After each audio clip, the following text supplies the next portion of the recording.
Greetings and welcome to Fanfiction Reader. I'm thrilled to bring fanfiction to life through audio.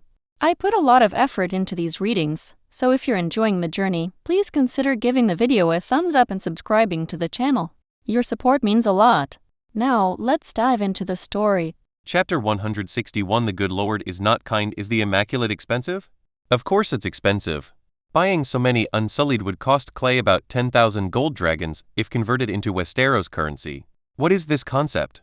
Probably Buy Gang, who has made a lot of money now by making war fortune, just spit out all the taxes for 2 years, which is probably this amount. In the past, Clay gritted his teeth and settled the matter. He could still get it out, and the Manderly family's wealth accumulated over thousands of years was still very strong. But that was before. Before Clay left, he spent a large part of the money on expanding the army, building ships, building equipment, and training war horses. They were all big spenders of money. Now, it is estimated that the money cannot be raised even if Newcastle is sold. However, Clay feels that this is a very good deal, because he knows very well how these trained Unsullied people behave on the battlefield. Equip them with good equipment, and they will become a group of peak infantry with high morale. In frontal battlefield confrontation, they can give a great gift to the Westeros army that has never seen them before. With them at hand, Clay can experience the joy of micromanaging without having to worry about a lot of trouble. In fact, as the commander-in-chief of an army, Clay leads the Northern Army, which has fewer things to do. Even so, matters large and small will still keep him busy. The Unsullied will minimize such troublesome matters, allowing him to spend a lot of time fishing, thinking about the battle situation and making plans. Daenerys doesn't understand this. She only values the number of these Unsullied and their names, but it's not his fault. She has never led an army and she has no access to these situations. Clay's question was quickly answered, but his attitude was not very pleasant. Westeros is really a rural place, don't you know this kind of thing? How stupid! Krasny Mo Nakraz, a fat lord of Astapor, complained to Missandei, who was at a loss. Although it is early in the morning, the temperature in Slaver's Bay is very high. The heat has passed through the soles of the shoes, baking the souls of everyone present. The fat slave trader now looks like a fat fish fished out of the water. Pig! Everyone in this world, as long as they have breasts or something to cross, knows that the Unsullied are good at using spears, shields, and short swords. The slave trader took a step back and stood in the shadow formed by the umbrella held by the maid behind him. But he was still very hot, full of swear words with local Astapor characteristics, and came out of his mouth full of yellow teeth for free. Hop up. The slave trader impatiently gave the maid a hard slap on her plump buttocks, asking her to fan faster. The beaten maid gritted her teeth tightly. The ninja felt the sharp pain behind her and tried her best to speed up the movements of her hands. Here, slaves are just goods. If she had just called out, or if her hand speed had been slower, she might not have seen the sun tomorrow morning. The young translator Missandei turned a blind eye to her master's atrocities because she was also a slave. Although she was angry, she was more afraid of death. Tell these two ignorant barbarians of Westeros about our goods and let them spend all their money to buy them, preferably even the clothes they wear. Krasny Mo Nakraz wiped the sweat from his forehead and scanned Daenerys' exquisite body with a look that all men knew. Clay knew very well what he was thinking because Clay himself had thought the same thing. But he could think it himself, but not others. Clay memorized this guy's appearance carefully. It seemed that the Pride Plaza was not hot enough today. We need to light a small fire to cheer everyone up. Missandei used the common language that she had processed and could still be heard and taught Clay and Daenerys about the training process of the Unsullied. Of course, it was mainly for Daenerys. Clay knew very well how such abnormal warriors were trained. In terms of values alone, Clay would certainly not support this approach, but the butt determined the head. Now he is Clay Manderly, a well-established nobleman, especially now that the queen is by his side and the dragon is in hand. He has officially joined the poker table, but the other players don't know it yet. At this time, his primary interest is to ensure that he defeats other opponents and wins the final victory of the game. As for the process, that is a secondary issue. Only having a moral bottom line that can be adjusted at will is the only correct approach. Others can only be evaluated as idiots. These are simply a bunch of lunatics. Barristan listened hard to every word the little translator said, but the production process of the Unsullied was really hard for him to accept, and the old knight could only curse in a low voice. Following Daenerys, the Dothraki, especially her bloodriders, who had long been intimidated by Clay's dragon, were indifferent to this and said nothing. The living environment is different, and the values are naturally different. The Dothraki have massacred cities in history. Killing innocent people will not make them think that they should be condemned. We don't think this is madness, because this madness is controllable, so it's called obedience. The slave trader grinned. In his opinion, the little queen and the handsome prince husband he had never met had shown sufficient interest in this business. The old man might have jumped out to lower the price. Sheep are the most obedient, and a well-trained sheepdog can keep an eye on them. Barristan said something in a mocking tone, but was immediately countered by the slave owner. As long as the sheep obey orders, they can trample the shepherd to death. The little translator repeated the malice from the slave owner, but filtered out the annoying tone. However, this made Sir Barristan very angry. Okay, now let's talk about the price. I hope you can provide a reasonable quotation again. Clay turned his head and glanced at Barristan. Selmy shook his head slightly to tell him to shut up. Then, with a smile on his face, he said to Krasny Mo Nakraz. After hearing what the little translator said, the fat slave trader's face trembled, but he wasn't angry at all. Unless he was someone who didn't understand anything, it would be strange not to bargain. Tell the barbarians in Westeros that the current price is already very reasonable. At most, I can provide them with armor and short swords. Well, I will also give these Unsullied people shields, and that's it. No, I have also traveled to Astapor. This is not the price you sell to the governors of the trading city-state. Clay shook his head and rejected Krasny Mo Nakraz's proposal. His homework in the past 2 days was not in vain. He knew very well how big a hole this greedy guy had dug for himself. Although it was just information obtained through some small tricks, this did not prevent Clay from pretending to be a don't act for me expression. Krasny Mo Nakraz patiently listened to Missandei's translation. When he arrived at the negotiation table, he completely forgot about his own heat. He did not comment on Clay's words and instead said, "The noble governors are not the same thing as you, the beggar king who doesn't even have an army." Let him understand this and translate the original words accordingly. The last sentence was to Missandei. Apparently, he understood that he had met someone who knew the market, and it was pointless to argue that the price Clay knew was wrong, but it would increase the risk of the deal falling apart. After Missandei finished speaking, Clay didn't object. These people didn't know who they were. To a certain extent, what he said was right. Although he had an army, they were all in Westeros. Here, Slavers Bay in Essos really doesn't have a single soldier. It's okay, I have other things, but I'm afraid that all the Unsullied will come out and they won't be able to afford to replace them. Clay whispered something in his heart. Seeing that he didn't speak, Krasny Mo Nakraz thought he had nothing to say. He grinned an ugly smile and shouted at Missandei, "Now, tell him, the great Krasny Mo Nakraz wonders what the barbarians of Westeros can do to pay the price of these Unsullied." "Master, they don't seem to have said how many Unsullied ones they want to buy." "Idiot, they will definitely buy it." The irritable governor seemed very angry at Missandei's rhetorical question. The weather was getting hotter and hotter, and he could not control his temper.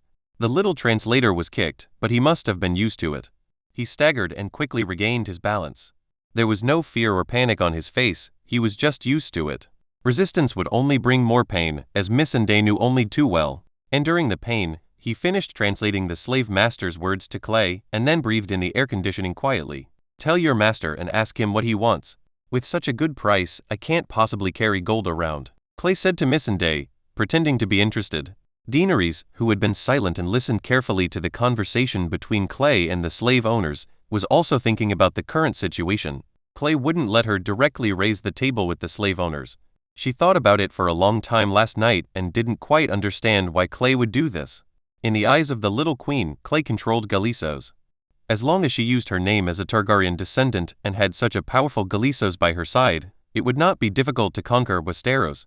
Although many dragons have died in wars in the history of Westeros, in Daenerys' heart, Dragonflame is the most powerful weapon. Especially after she saw the figure of Galisos, she became even more convinced.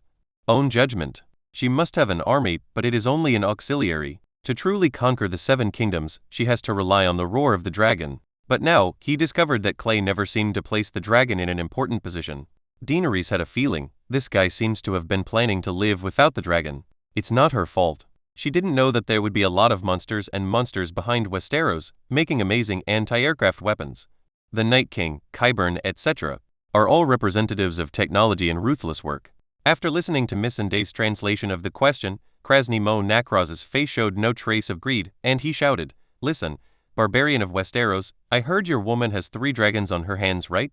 Sure enough, things have come to this point, and yes, this is the only bargaining chip that Daenerys and herself can exchange." Clay smiled, "As you expected. Tell your master that I will give him a dragon, a giant dragon. How about it? Are you satisfied?" With a meaningful smile, Clay raised his right hand. "Look sick and upbeat. Chapter 162 Believe me, I can do it. There was an obvious look of astonishment on Krasny Mo Nakros's rough face with a greasy beard. He didn't quite understand what Clay meant. What? Do you want to give yourself a dragon? Or the biggest one among them? As a guy who can stay in the position of a good master for a long time, and is still alive and kicking, countless life experiences tell him that this is wrong. But what is wrong, he really can't understand for a while. The beggar king and his woman came here with only one ship and no army at all. Her dragon was placed in a big box beside them, and they didn't look very dangerous. But usually there are no idiots who can come to discuss business with him, because idiots have already been eaten up by other people in Astapor city before talking to him. His bloodshot eyes looked doubtfully at Clay's right hand raised to the sky. Krasny Mo Nakros didn't know what the purpose of this man was. It shouldn't be. The only thing they rely on is these three little dragons that haven't grown up at all. Weed dragons. Krasny Mo Nakros suddenly remembered a rumor that came from the beach, but was not accepted by the superior benefactors like them. Suddenly realizing something, before Krasny Mo Nakros could shout out, a strange vibrating sound came into his ears. He heard the frightened screams of the people around him, and then, the shocking roar directly broke all barriers and hit the eardrum of the good lord. This slave trader, who was accustomed to fake smiles and conspiracies, didn't even have the courage to raise his head at this time, because he had already realized what the man in front of him meant by what he just said. I will give you a dragon, a giant dragon, a real dragon. The question is, do you want it? It was a sunny morning, but a huge shadow was cast on the Pride Square. Amid the most instinctive screams of humans, the blue-gold dragon flew over half of Astapor city and stood in the Pride Square, hovering in the sky. Under the scorching sun, the blue-gold surface of Galisos reflects the dazzling sunlight, making the dragon itself look like a god. The slave owners were frightened. The interesting thing was that the first reaction in their minds was to call the free militia to protect them, instead of the Unsullied legion who stood there and seemed to see nothing. Galisos's huge wings were waving above everyone's heads, and it was preparing to land in this relatively spacious place. The strong wind rushed to the ground, and Clay pulled Daenerys at his hand into his arms, using his back to shield her from the dust. There was a thud, a dull sound of a heavy object falling to the ground, as if it hit the hearts of everyone present except Clay. Although the dust blocked their sight, everyone felt the burning heat. Although the current temperature itself is very high, it is obvious that the body temperature of the giant dragon is higher than they imagined. The sound of heavy snoring sounded in his ears. Without looking, Clay released one hand from Daenerys' back and directly touched the big head of Galisos. The blue scales were warm to the touch and Galisos seemed to like Clay to touch them. The dragon's eyes narrowed slightly and he quietly looked at the owner and the woman in his arms, who he seemed to have a crush on. Well, the master has good taste, but it's a pity that I, Galisos, am single-minded and only the master can ride me. After the dust cleared, the frightened good lord of Slavers Bay and his army of freemen looked tremblingly at the huge dragon in the field, which had great visual impact, and were speechless. Galisos ignored these people, stretched his big head and smelled Daenerys' body. The little queen had just come out of Clay's arms, and she didn't know what she was thinking. Suddenly, a huge dragon head stuck behind her, startling her immediately. In fact, she had never seen Galisos very often. She only saw it briefly on the boat. Soon, Clay flew away on it. Now, the little queen was a little at a loss, because Galisos' big head was sniffing in her arms, and she didn't know what she was sniffing. Daenerys actually had a very good impression of the blue gold dragon, because from every angle, Galisos was a very outstanding-looking guy. The little queen thought of Sunfire, the dragon of the Targaryen family in history, that pure golden dragon, but it was a pity that it was unlucky to encounter the bloody civil war of Dance of the Blood Dragons. She knew that it had no ill intentions towards her, but with such a big guy in her arms, Daenerys' little hands had no strength to push it away. She had no choice but to retreat while giving Clay a look of help. Of course Clay knows what is going on. This is the resonance between the dragon and the people with the blood of the Dragon King. Galisos likes Daenerys. This is the instinct derived from the blood. Okay, don't make trouble Galisos, go say hello to our good lords. Clay patted Galisos' dragon horn. The big blue gold guy reluctantly took his head back, glanced at his master, and then turned his golden dragon eyes to the people of Slavers Bay who were facing a formidable enemy. The giant dragon said hello, using the way dragons are best at. It opened a huge mouth full of sharp tusks, and a deafening roar rushed out of its throat. This threatening roar came so suddenly that it even scared the swords out of the hands of some soldiers of the free militia. These people no longer had the courage to pick up their swords, screamed, and join the fleeing ranks. Clay stepped forward, taking Daenerys with him. He casually picked up a weapon dropped by a deserter from the Free Militia and held it in his hand. He walked directly towards the frightened good lords. Among these Free Militia groups, there were 1 or 2 bold idiots who actually had no intention of surrendering despite being intimidated by Galisos. Although their calves were shaking, they still held the weapons tightly in their hands. Clay looked at these 2 or 3 guys with pity. He originally didn't want to live, but now it seems that the fire must be lit. Looking back at Daenerys, Clay looked at the latter's confused and worried eyes and gently spoke a standard high Valyrian vocabulary to these 2 or 3 people, Dracarys. After a strange sound, a bright stream of fire, mixed with explosive heat, directly bombarded these guys who didn't know whether to live or die. The well-equipped Free Militia, the armor on their bodies, and the long steel shields in their hands, cannot stop the high temperature that can melt steel.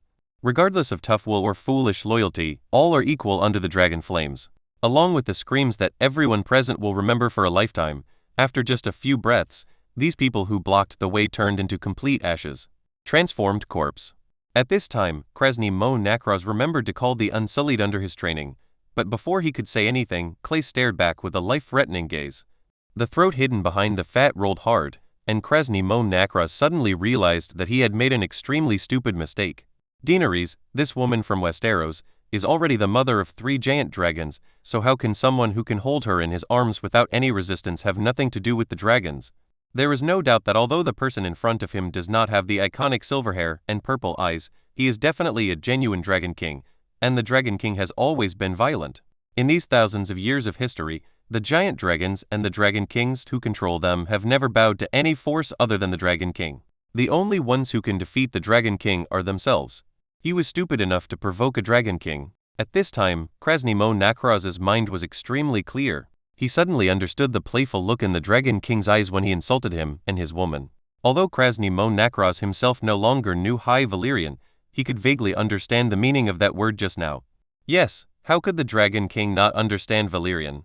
Thinking about what he said just now, the eyes of this slave trader who was just arrogant turned black. The only thing he prayed for now was that the Dragon King, who burned people whenever he disagreed, would disdain to burn him to death. Otherwise, even with the protection of the Unsullied, he would not be able to escape today. The sole of his foot stepped directly on the charred corpse, and the brittle sternum was crushed to pieces by Clay. He looked at the pile of ashes at his feet that could no longer be called a corpse, and a sneer appeared on Clay's face, and continued walking towards these 5 people at the pinnacle of power in Astapor. Some people want to run away, but their bodies have long been drained by alcohol and sex, so they can't control their bodies at all. They can't do anything except trembling. They regretted very much now that they had not first found out who this person was. How about it, Lord, good Lord, are you satisfied with my gift? Clay slowly walked up to Krasny Mo Nakraz, spinning the shining blade in his hand, making the good Lord of Astapor feel as if he had fallen into an ice cellar. Although he was still hot and irritable before, now he feels that he no longer knows what warmth is. He used all his strength to control the muscles on his face and pulled out a smile that was uglier than crying. Sir, oh no, Your Majesty the Dragon King, I feel guilty for the offense I just committed. Please let me make compensation for my disrespectful behavior just now. His voice was trembling, but he was the best performer among the 5. Because the other 4 people had lost control of certain parts of their muscles at this time, and a disgusting brown color appeared on their luxurious takar robes. These 4 friends of yours seem a little embarrassed.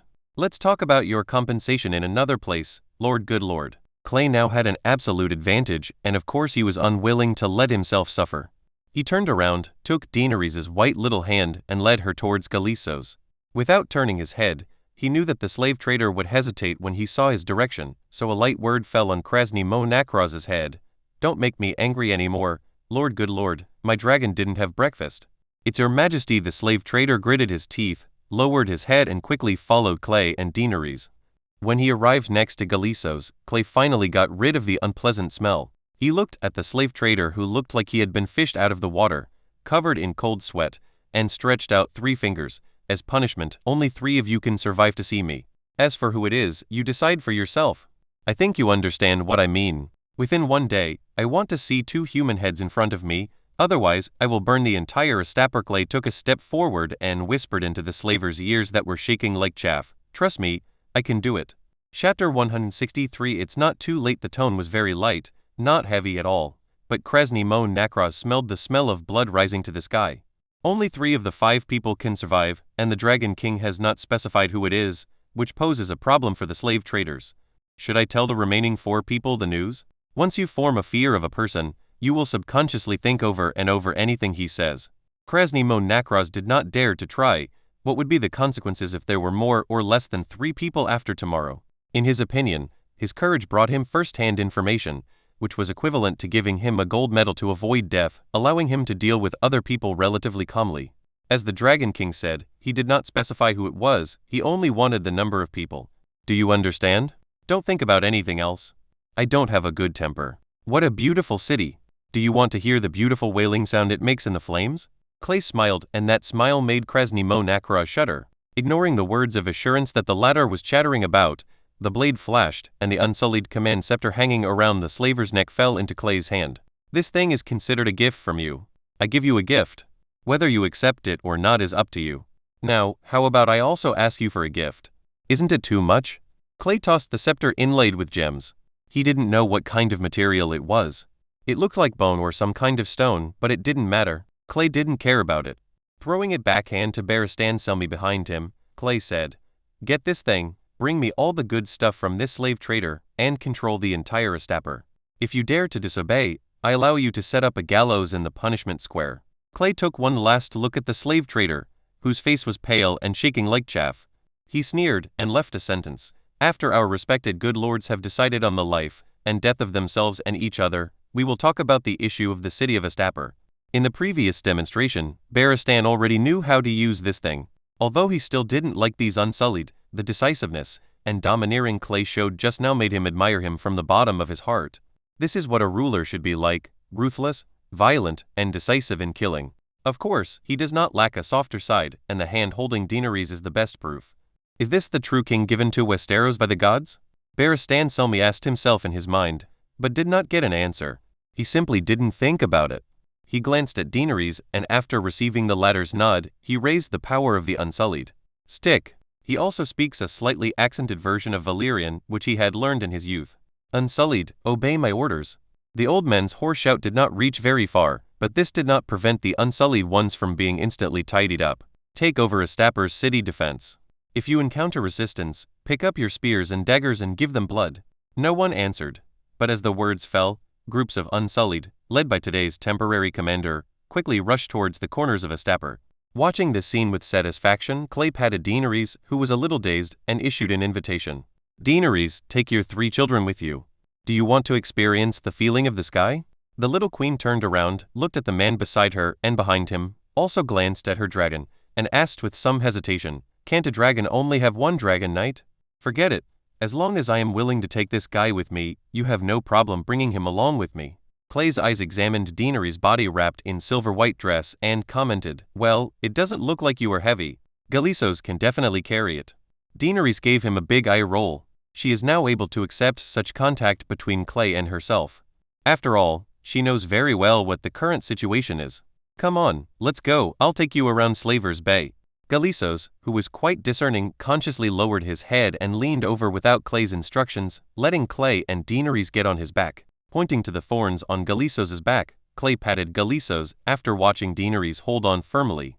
The dragon wings vibrated, and after a few run-ups, Daenerys left the ground for the first time and flew into the sky. Clay actually knew what was going on with Astapor. He deliberately left in such a swagger just to allow Astapor's power to be shuffled without any worries. The reason why the Unsullied were in his hands was entirely because Clay didn't want to burn these precious warriors when the situation got out of control. He believed that the guy didn't dare to disobey him. The day after tomorrow, he would definitely see 2 bloodstained heads. As for who was so unlucky and became the ghost under the knife, Clay didn't care at all. It was already evening. Clay took Daenerys and flew over most of Slaver's Bay. After letting Daenerys get enough of the Dragon Knight's addiction, he found an uninhabited open space in the mountains and landed. Clay has something to tell Daenerys clearly, and this is just an opportunity. Skillfully collecting some dry branches with the long knife that came with him, Clay made a simple fire. Without letting Galisos open his mouth, the guy turned to ashes in one gulp. The bonfire was lit, and the dragon was tired after flying for a day. Its huge body curled up and nestled next to Daenerys and Clay. Daenerys looked at Clay, who looked at him, and then the little queen laughed. "Clay Mandler, I have to say, you're really interesting. Although Daenerys was smiling, her tone was quite serious. How to say? Now that he has opened up the conversation, Clay will naturally not refuse to chat more with Daenerys. The little queen held a crooked small wooden bowl made by Clay, and took a sip of cold mountain spring water. Her lavender eyes reflected the stars in the sky, and she replied softly, "You know, I have always thought that I am the last dragon in the world. No matter how many people follow me or how many people I talk to a day, I am always alone." Clay was silent for a moment and said, "Since your brother died?" "Yes. When Viserys left me, that's the case. I just moved forward. If it hadn't been for the birth of my 3 children, I might have despaired of the future." Clay nodded, indicating that he understood that it was not easy for a woman to raise an army that could overthrow a country in a completely unfamiliar place. Taking away the halo of the protagonist, based on universal rationality, this is impossible. Clay didn't open his mouth to say anything comforting. He knew Daenerys didn't need these things. "Then, I met you." Tuscus sounds a bit like a familiar passage in a storybook, but that's it. Daenerys looked at Clay, her red lips opened and closed, recalling the scene at that time. "At that time, I was discussing dragons with them. Suddenly, Drogon and Regal became very angry. They flew into the sky, and then you appeared from the clouds to control the dragon. Unlike other people's fears, I actually only had one thought in my mind at that time." Daenerys looked at Clay's face and smiled slyly. "I'm actually not the last dragon in the world. Do you know what this means?" Clay smiled and said nothing. Of course he knew what it meant. Daenerys was not asking him to answer when she said this. "I actually have a hard time understanding where you got such a big dragon. It's called Galisos, right?" "Yes. It's a very nice name. It's the name of the god of the sun, moon, and stars. Did you give it to me?" After getting a positive answer, Daenerys nodded, with a complicated expression on her face. She looked at Clay and said slowly, "Why didn't you come to me a year earlier? If you had come to me, I would have married you." Clay Mandler. "It's not too late, isn't it?" Clay did not hesitate and said bluntly, how could Daenerys not know the purpose of his visit? She is a Targaryen after all. There was a sudden silence between the two, leaving only the crackling and popping sounds of the burning bonfire. Daenerys kept looking at Clay, who did not avoid her gaze. After a long time, Daenerys suddenly smiled. She took a deep breath, nodded, and said in a faint tone, "Yeah, it's not too late." Clay and Daenerys both breathed a sigh of relief after this layer of window paper was pierced. The relationship between the two of them was actually very tense during this period, and no one mentioned it first. But now that I have said it, I feel more relaxed. However, there is a question here and you need to give me an answer. Clay, if I marry you, then, based on my understanding of your temper, you will put the crown on your head instead of becoming my royal husband, right? Daenerys didn't wait for Clay to answer. She had already guessed the answer. She continued, "So, in the future, if we really defeat the descendants of the usurper and regain the throne, will this dynasty be named Targaryen or Manderly?" Clay glanced at Daenerys and smiled. "You're not going to compromise, are you?" "Yes, I won't. This is my bottom line. My children must bear my surname, and the legacy of the Targaryen family must continue in my hands." Clay knew that was the case. "Same, I made the same promise to my grandfather, Wyman Manderly. So, our children will bear the surnames of your family and mine. In this way, the huge land of the Manderly family will become the territory of the royal family. How about it?" Daenerys said nothing more. She knew that this was the biggest concession that Clay could make, because now Clay Manderly could completely put himself aside. A giant dragon is enough to make the name Manderly the new Dragon King family. This is actually his own advantage.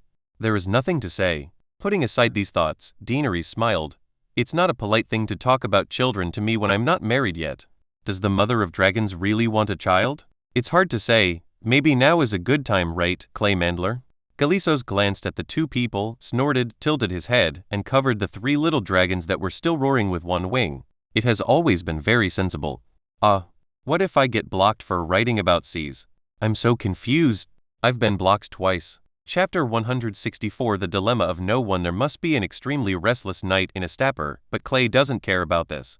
As long as the Unsullied production line is still there, Astapor City is meaningful to him. Wake up in the morning feeling refreshed. Having said that, the benefits have been distributed and what needs to be done has been done. Clay has now joined the Targaryen Revenge Group. No, that's not accurate. The correct description should be the Manderly Targaryen Axis crossed out, the Manderly Targaryen Alliance. Clay, do we need to return to Astapor now? Why did you hand over command of the Unsullied to Astapor? Daenerys, who had put on her clothes and was stroking the scales of Galisos, turned back to ask Clay. Clay took a look at her long silver hair that looked bright under the morning sun, smiled, and said nothing. Daenerys was a little dissatisfied. She came over and took Clay's hand. Now that the two were on the same front, she wanted to know Clay's thoughts on how to arrange his men. I know that Arstan must be a man with stories and abilities. He cannot be Belwaz's attendant, but this is not the reason for you to trust him with your army.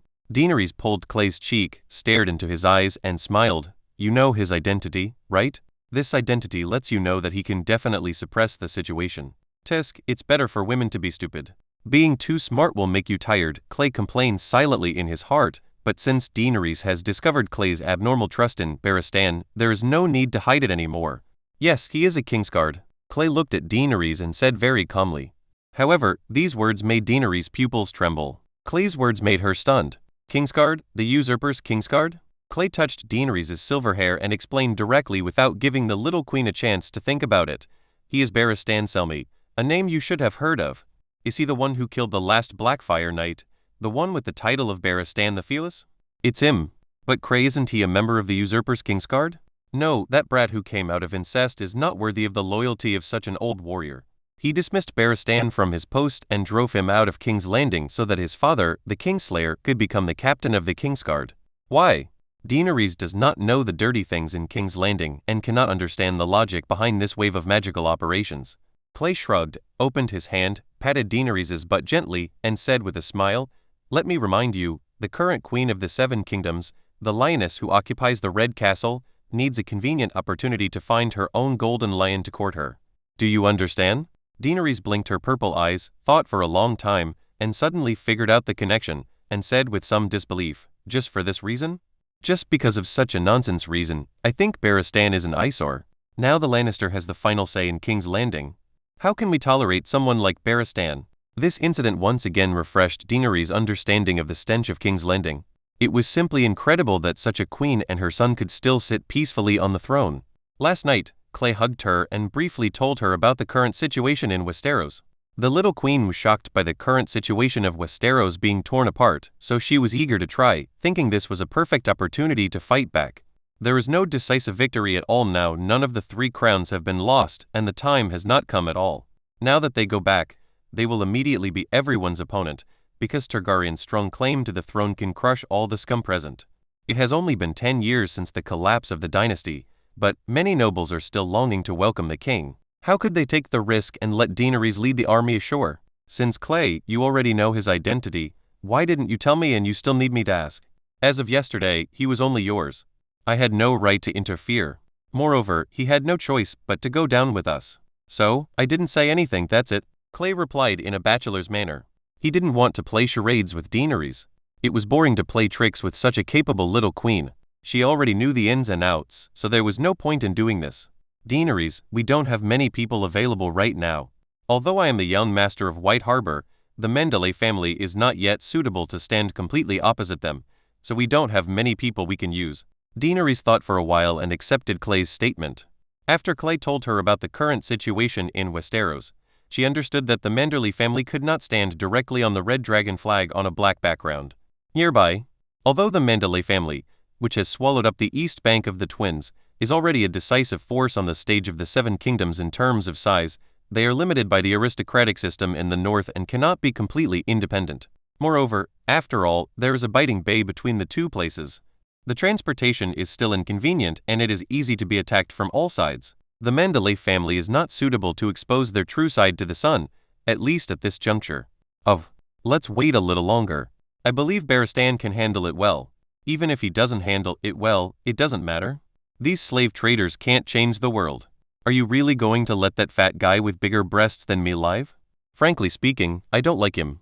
His eyes are too wanton on me. Daenerys snorted. Obviously, she knew the meaning behind the slaver's lustful eyes. If it weren't for the dragon, she would have been stripped naked and thrown on the fat man's big bed. Did I say that? No, I seem to have just said that 3 people could survive. But did I say it was him? But you only told him the news to one person. He could just kill the 2 people who don't deal with him, and leave 2 people tied to him to fight against us. That's right, that's the case. It's not good. Let these 3 people who think they can help us deal with us understand that all schemes are ridiculous in front of the Dragon King. Besides, if he dares to make ideas about my woman, he will die. Seeing Clay walking towards the back of the Dragon of Galisos, Daenerys pursed her delicate red lips, with a smile on her radiant face. She liked these words. Things were just as Clay expected. After Barristan replaced the entire city defense system of Astapor with bloody means, Krasny-Mo Nakraz, the benevolent lord who knew Clay's purpose, set off a rebellion. A bloody civil unrest. He contacted another benefactor whose interests did not conflict with his own, and the two families secretly mobilized all the free militia groups they could control. Before the remaining 3 people could react, they took cruel measures. Although these 3 people were on guard, they really didn't expect that the good man who was in the same trench with them would actually swing a bloody blade at them at this time. They were completely unprepared. After a night of bloody fighting, the 2 superior good lords had their heads separated, and the remaining one was deprived of all power and became the de facto puppet of Krasny-Mo Nakraz. Barristan watched all this with cold eyes. He just ordered to ensure that the control of the city was in his hands. The rest was up to them. He only had to remember the process. After Clay flew back to Astapor with Daenerys, Barristan honestly told the man and woman who had obviously become closer to each other about everything that had happened in the city. When he finished speaking, Daenerys smiled and said softly, "Well done, Sir Barristan Selmy. It seems that Clay made the right choice by handing over his army to you." Barristan heard Daenerys mention his identity, glanced at Clay who was spreading his hands, and knew that his identity was known by the little queen, so he could only kneel down. "Your Majesty, please forgive me for not telling you my true identity." Daenerys looked at the old man kneeling in front of her, feeling helpless in her heart. If it were really said that she had no grudge against Barristan at all, it would definitely be nonsense. As a woman, she was not that magnanimous, but at the moment, she agreed with Clay's statement. They really have no one available. To build a truly powerful military group, it is not enough to have soldiers. Daenerys and Clay are rulers and cannot manage these trivial affairs.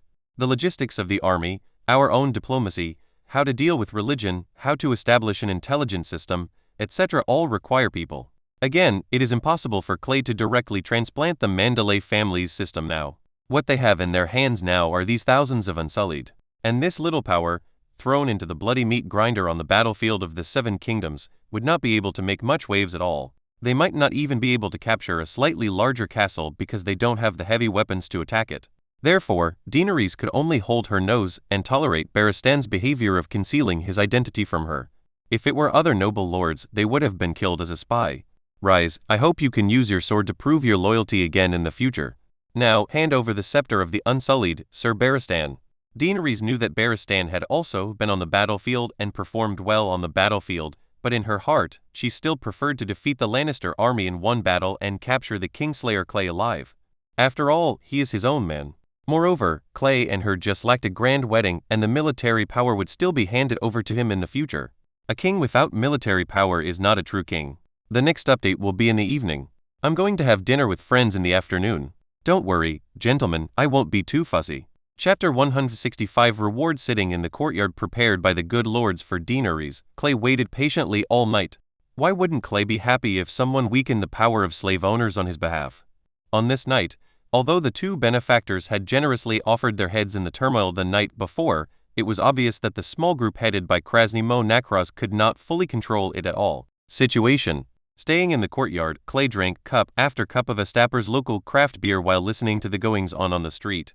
The sounds of hurried footsteps, fighting shouts, the sound of human bodies falling to the ground and being dragged, and the dying begging and wailing constitute the notes of Astapor's unique requiem this night. In the distance, high in the center of the city, the burning Great Pyramid building added a lot of interesting programs to this chaotic night.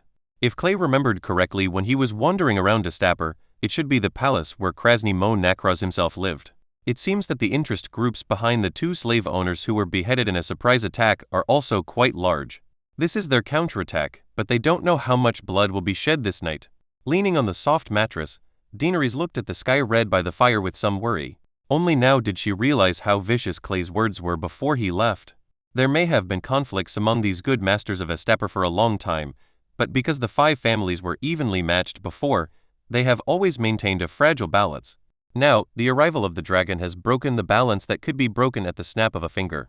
With Clay's verbal endorsement, people like Krasny-Mo Nakraz began to vent their ambitions. However, behind every philanthropist, there is a huge interest group in Astapor. They usually hate each other so much that they hate each other. How could the philanthropist give up easily now that a spokesperson dies? Therefore, a counterattack is bound to happen. Clay has long expected this. The reason why these slave traders are given another day is to give them enough time to fight each other. This was a conspiracy. When Clay told only Krasny Mo Nakraz the news that only 3 people could survive, it was no longer something that anyone could change. This fat slave trader had no choice but to act according to Clay's wishes. After watching the excitement in the middle of the night, Clay put down his wine glass and walked to Deanery's room. Clay's job as a Dragon Knight was a busy one during the day and he had to work hard at night. Because I was too busy, I didn't talk all night. It was another morning, when Clay saw the huge pyramid through the window. The flame at the top had been extinguished, but the once golden tower body was full of burnt black marks. If Clay saw it right, the towering harpy statue on the top of the tower must have collapsed. What on earth did these people do? They were really desperate enough to knock down such a heavy stone statue. There was a pop sound and the slight pain woke up Deanery's. She turned over and glanced at Clay. She wanted to continue sleeping for a while, but she heard him say, "Don't sleep, it's time to get up.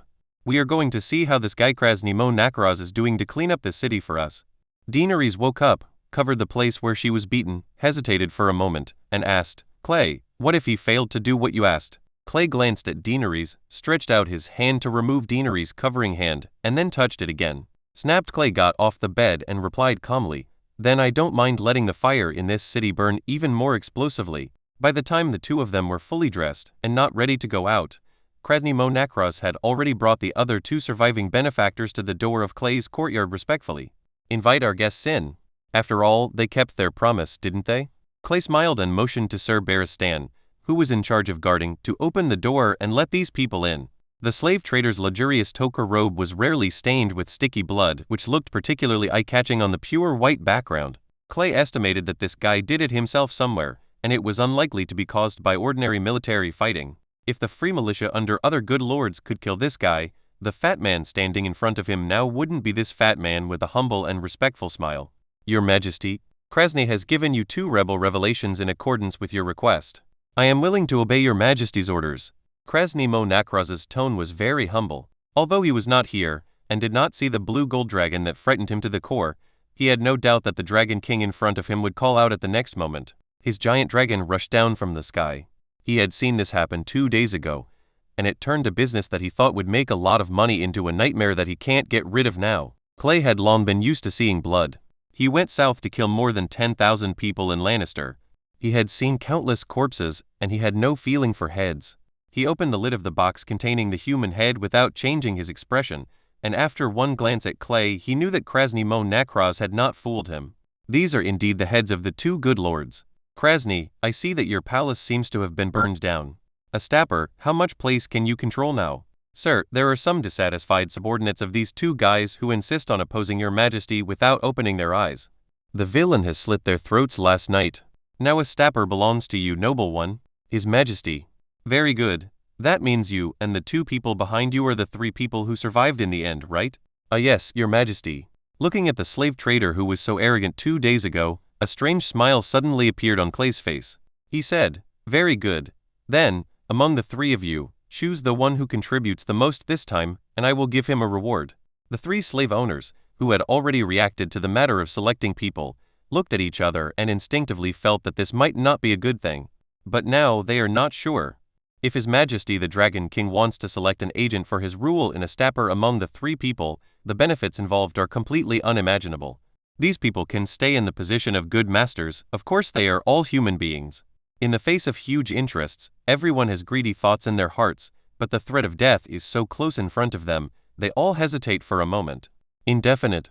Clay waited patiently for their thoughts and he was in no rush. "Sir, Krasny feels that this villain has devoted the most blood in fighting for you." Krasny Mo Nakraz, the most daring slave trader, once again said what everyone else wanted to say, but dared not say. The fat body and the exaggerated chanting tone made Clay's stomach shrink.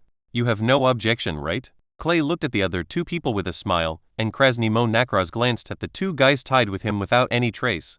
Seeing these 2 people shaking their heads, Clay withdrew his gaze and fell back on Krasny Mo Nakraz's picture. It was full of fear, excitement, and a little bit deeply hidden, but still the murderous face captured by Clay. "Come forward, Krasny Mo Nakraz."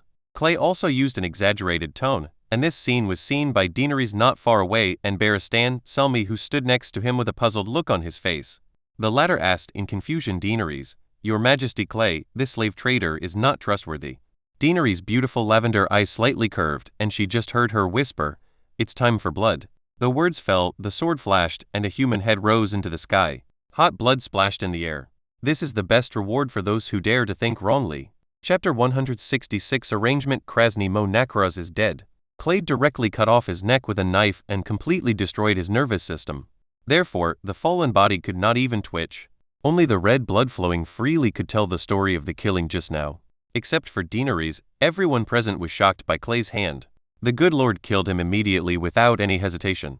The splattered blood stained Clay's face, and he just calmly said, "Wipe it off," not even a slight change in expression. At this time, everyone understood that this Dragon King was probably a battle-hardened evil star. Otherwise, if he lived deep in the palace and killed people without causing any trouble, no one would be able to do it.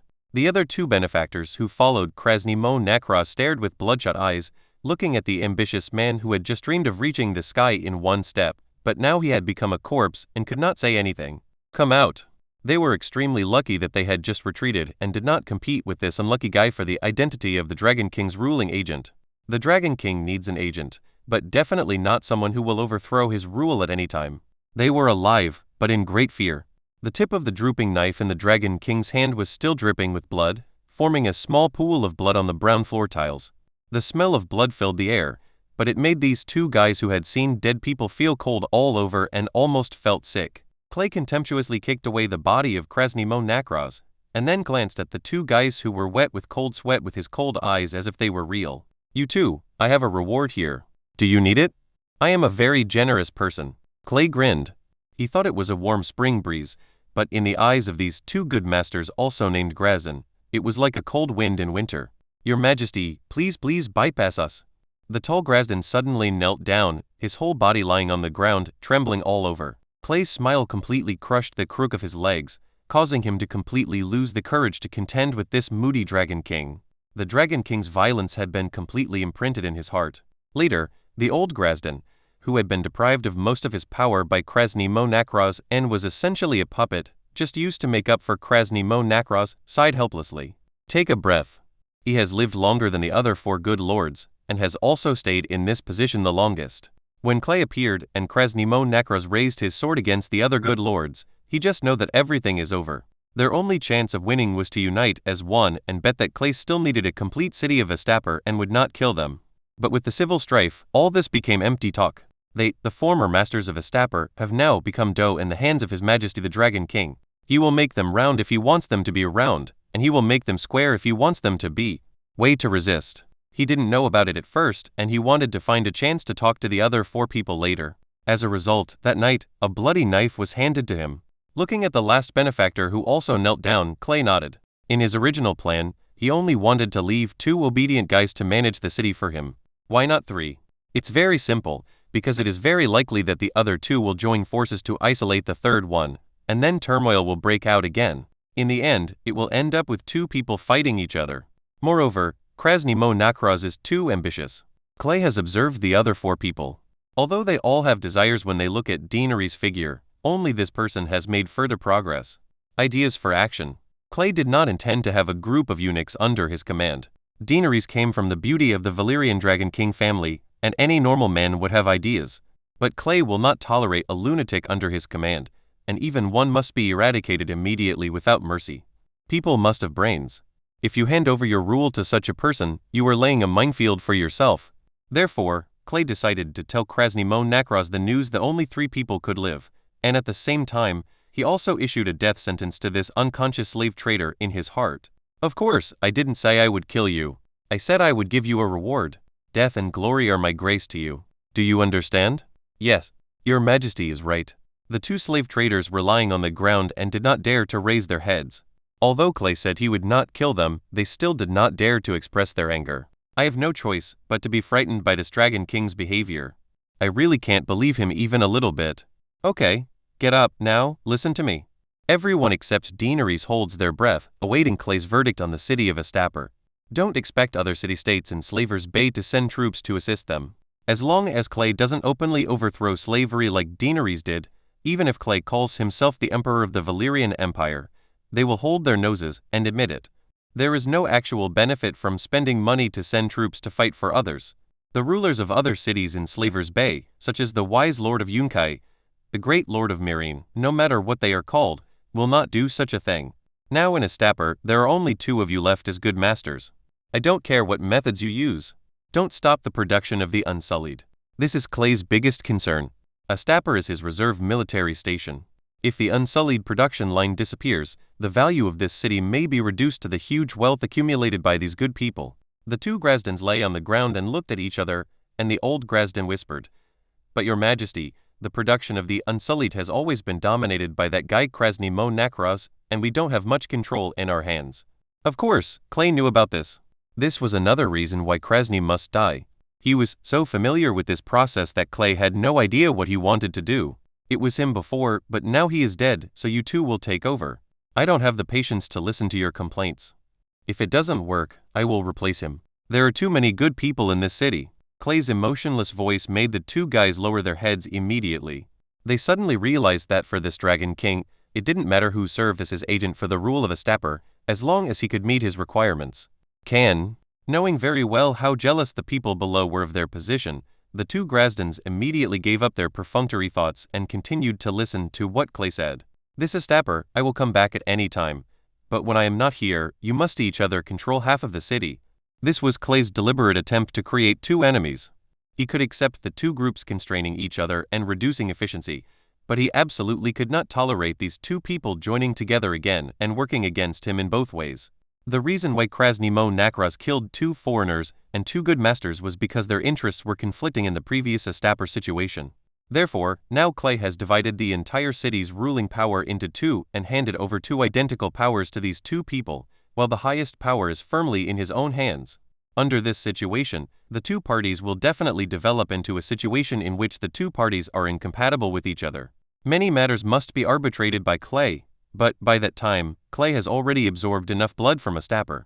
Once he gets through the connection between Slavers Bay and Westeros, he can remotely control the place. He doesn't need to run in both directions.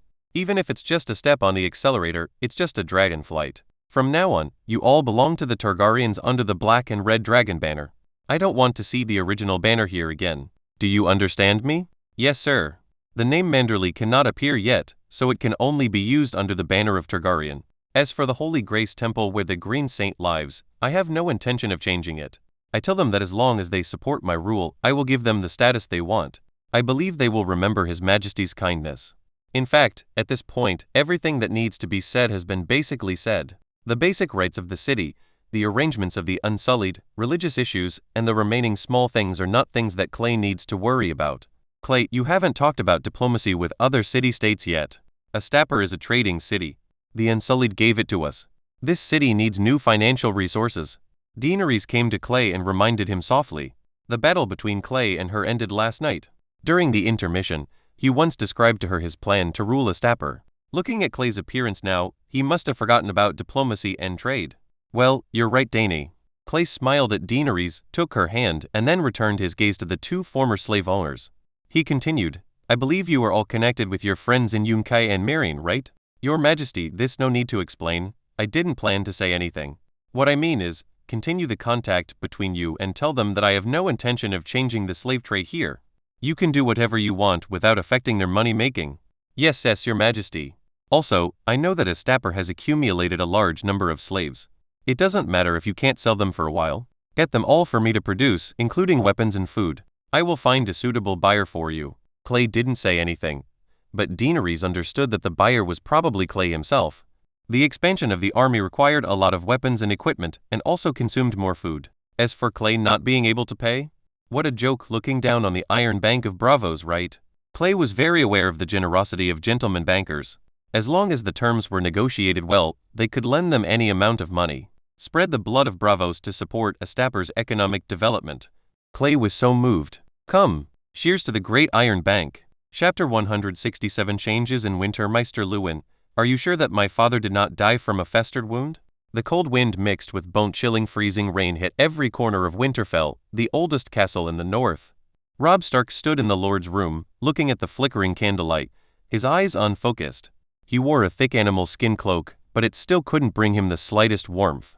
The empty, dark room looked like a giant beast's mouth wide open, trying to swallow Robb Stark in one bite. Standing behind the now undoubted master of the North, Maester Luwin in Robb's side, his old voice full of fatigue, and he said, "I'm afraid yes, my lord, I found a drug in Lord Ed's body that I had seen in the school city." The old bachelor looked at Robb Stark's back and continued, "I majored in pharmacy in the city. This is an uncommon drug. Its function is to make people excited. As the dosage of the drug increases, people will become more and more excited."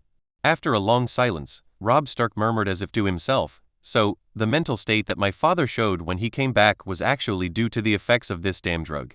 In fact, he should be very weak." Sighing, Robb Stark's words were also the inference in Maester Luwin's mind. When Eddard Stark returned to Winterfell, Maester Luwin, who received the news, immediately came to check on the Lord's situation. As an experienced Maester, he quickly realized Eddard Stark's abnormal behavior. Mental state. After realizing the problem, he immediately checked, but it was too late. Eddard Stark's last energy was squeezed out by Grand Maester Pycelle's potion. Eddard Stark returned to Winterfell. After a sudden fainting, he never woke up. The wounds all over his body festered and his breath weakened rapidly. He finally died in Winterfell and returned to the embrace of the old gods. This news was like a bolt from the blue to the Stark family, who had just dispersed their army to recuperate. After being depressed for more than a week, Robb Stark, who had become the Duke of Winterfell, felt the tremendous pressure on his shoulders for the first time. Although he looks young and powerful, he is actually completely powerless about the current situation. He had just led his army to defeat the arrogant Lannister army. Just over a week ago, the last batch of noble troops left Winterfell and returned to their home castles in the northern lands. It is already autumn, and the ravens in the academy have long brought this news to Winterfell. This period of food is extremely important for the upcoming winter. After all the troops return to their hometowns, they will be immediately organized to go to the fields to harvest food. At this time, it was impossible for Robb Stark to ask them to gather at Winterfell again. He simply couldn't do it. Moreover, just by relying on Maester Luwin's words, all the northern nobles believed that this was a Lannister conspiracy, and Eddard Stark's revenge would be on Lannister's head. Robb Stark had no idea how many people would believe it. In addition, his sister Arya has not been seen yet, and there is no news from the Lannister. This makes Robb Stark both worried and puzzled. He really doesn't understand whose hands Arya is. Seeing his mother and sister Sansa crying in tears every day, Robb Stark felt as if he was holding a fire in his chest. He really wanted to start an all-out war against the Lannister again regardless. Go south. Go south. Rush into King's Landing and kill everyone named Lannister. The hatred of the family can only be repaid with blood. However, the icy rain in the sky made Robb Stark's newly rising enthusiasm disappear. Now that he is the Duke of Winterfell, he must consider the problem from an overall perspective. Tell this news to all my vassals with Raven, and ask them to come to Winterfell immediately. What about their army, my lord? Don't move for now and complete the harvest of food as soon as possible. As you wish, my lord. The first one to arrive was the Earl of Severn City, Clay's close comrade-in-arms. His castle was only half a day's journey from Winterfell. On the night when the news arrived, the dusty Earl of Severn City arrived at Winterfell Hall. The middle-aged Earl, when he received the news, immediately understood the current situation. When he saw Robb Stark sitting at the head of the long table, he did not bow to Lady Catelyn first this time, but said directly, "Please have your condolences, your majesty. Severn City is only half a day away from Winterfell. Unless the Stark family is wiped out, otherwise, the Severn family must stand with the Stark family at all times. Winterfell welcomes you. Lord Severn, please forgive me. I have no intention of entertaining guests right now." Robb Stark said something dull, and Earl Severn nodded to express his understanding. They were all old acquaintances, so naturally they didn't have to be polite. Earl Severn directly found a chair to sit down and asked, "Lord Robb, what is going on? The letter says that Lord Eddard Stark died at the hands of Lannister. Can you tell me more specifically?" "Let me tell you." Maester Luwin briefly told the situation to the Earl of Severn City. After hearing this, Earl Severn frowned and thought for a long time, looked at the Stark family on the high platform, and said, "My lord, madam, please don't think that I speak outright. It's not that I don't trust Maester Luwin. In fact, Maester Luwin is well known in our northern territory. But the question is, even if it is really Lannister who did this, what are you going to do, Lord Duke? You mean, I shouldn't avenge my father?" Robb Stark crossed his hands and said this sentence without any fluctuation in his voice. "Of course not, but Mr. Robb, you have also led soldiers. I believe you know what the situation is like right now. Our warriors in the north have just returned home loaded with the things they robbed from the southerners. At this time, ask them to come back." Earl Severn did not say the next words, but Robb Stark knew it very well. He needs to wait at least 3 more months before he can gather a huge army again, and this army must be stronger than the one that went south last time. I understand, thank you for your advice, Lord Severn. Robb Stark said lightly, stood up and left. Within the next month, the lords of all sizes in the north gathered in the fortress of Winterfell again. The reason why it took a month was because some of the lords who were farther away rushed back to their fortress nonstop, and the results were not yet available. After taking a breath, he saw the letter from Winterfell and had no choice but to hit the road again. In the end, everyone discovered that there was one person missing from this important meeting in the north, and it was an extremely important person, the young master of White Harbor and the military god of the north, Clay Mandler. Leading the team from White Harbor was Clay's uncle Willis Manderly. He really believed that Clay went to Essos to open up a new trade route for the family. Lord Willis, please contact Lord Clay as soon as possible. Our army in the north, in addition to being under Lord Robber, is under the command of Lord Clay, so everyone can feel at ease. Yes, Lord Robb has no problem commanding the infantry, but for the cavalry, we have to look at our Lord Clay. Yes, didn't Maester Lewin say that Lord Eddard was killed by the Lannister? After we have harvested all the food, we will definitely go south to fight the Lannister again. This was what Willis Manderly heard every day during his stay in Winterfell. He was a little surprised that his good nephew actually had such a strong prestige in the army. In fact, he could tell that mentioning Lord Robb about the issue of commanding troops was a sign of respect for the Duke of Winterfell. The nobles in the north probably really respected their nephews. Clay. In this regard, Willis could only nod and say that he had sent someone to contact him. In fact, he actually instructed White Harbor to send someone to Essos. He must tell Clay what happened in Winterfell as soon as possible. In the current family, except for the old man who is too busy in the twins and has been busy integrating, Clay and himself are the only ones who can cause trouble. Willis met Willfield, who was following Sansa Stark. His daughter was not doing well. It was not because of how the Stark family treated her, but because of what happened to the Stark family. For big things, no one from top to bottom paid any attention to her. Willfield can only stay with Sansa Stark, who is already a good sister, and do some female celebrities every day, that's all. Chapter 168. The envoy from the Iron Bank comes. Teitu Nestos was full of expectations for his long journey. Calling himself the most humble servant of the Iron Bank of Bravos, he tied everything he had to this bank that could influence both sides of the strait. They had already confirmed the news through various channels about the appearance of the Dragon King in Pantos. For Teitu Nestor and his colleagues, the debts of the Iron Throne of Westeros are now at risk of becoming bad debts. The authority of the Iron Throne may still have some effect in Westeros, but it has no deterrent effect in Bravos on this side of the strait. The people of Bravos say, the Iron Bank cannot be defaulted. This is not a harsh word, nor is it a bold statement made by someone who is having a big dream. Every Bravosian will tell you this in an extremely calm tone because this is a fact. The king can borrow from the Iron Bank, no problem. The wealth owned by the Iron Bank may be the sum of the banks of other trading city-states, and he is not afraid of the squandering of these kings. On the contrary, the Iron Bank and the Iron Bank like to lend money to these kings. They also cooperate with small customers, but basically the profits are not very good. There are many small customers who cannot pay their debts, and few of them will wait for the debt collectors from the Iron Bank to come to their door. Once they run away, the Iron Bank will have to hire faceless men to hunt them down. This is not what elegant bankers want to see. Well-dressed, gentleman-like contracts written in black and white. Iron Bank has generously helped customers, and customers should pay back the money at the corresponding time. Look, it's so simple, why do you have to see blood? Only when you borrow can you repay, and only when you repay the money can you get a better loan contract next time. Teitu Nestos' colleague Naho Demaitis, also an elegant gentleman, was also sent out by the big shot of the Iron Bank, but in a different direction. In Westeros, the land of the setting sun, the situation in King's Landing is not good now. There have been rumors that the Baratheon royal family will delay the payment of the Iron Bank. Naho Demaitis went to confirm this. If this is true, then the Iron Bank will support the next person with enough weight to help him win the Iron Throne. Of course, the banker's generosity was conditional, and in Teitu Nestos' view this was not difficult at all, as long as the Iron Bank's debts were acknowledged. If the king ever found himself unable to find enough money to repay his debts, the Iron Bank thoughtfully provided financial advisory services.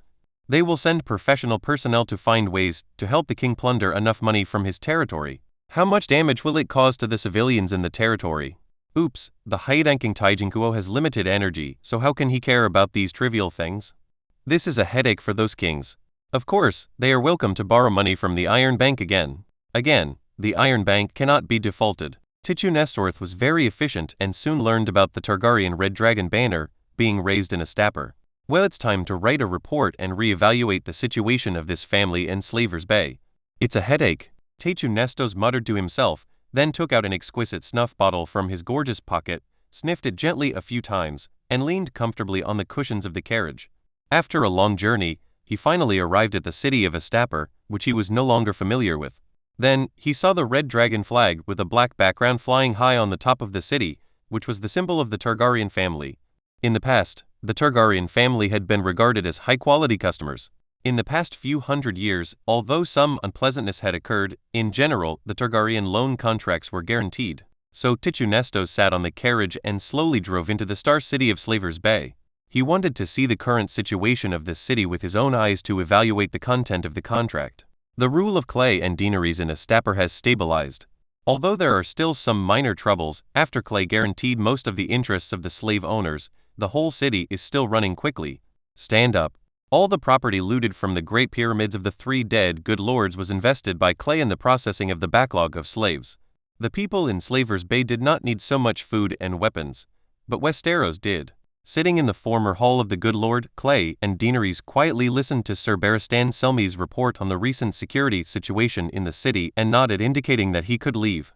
Missandei, a little translator, still couldn't escape Daenerys' clutches and was taken in by her and became an ordinary maid. Clay got off the high seat and walked towards the terrace at the back.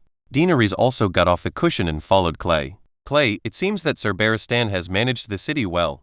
There has been no news of slave owners resisting recently.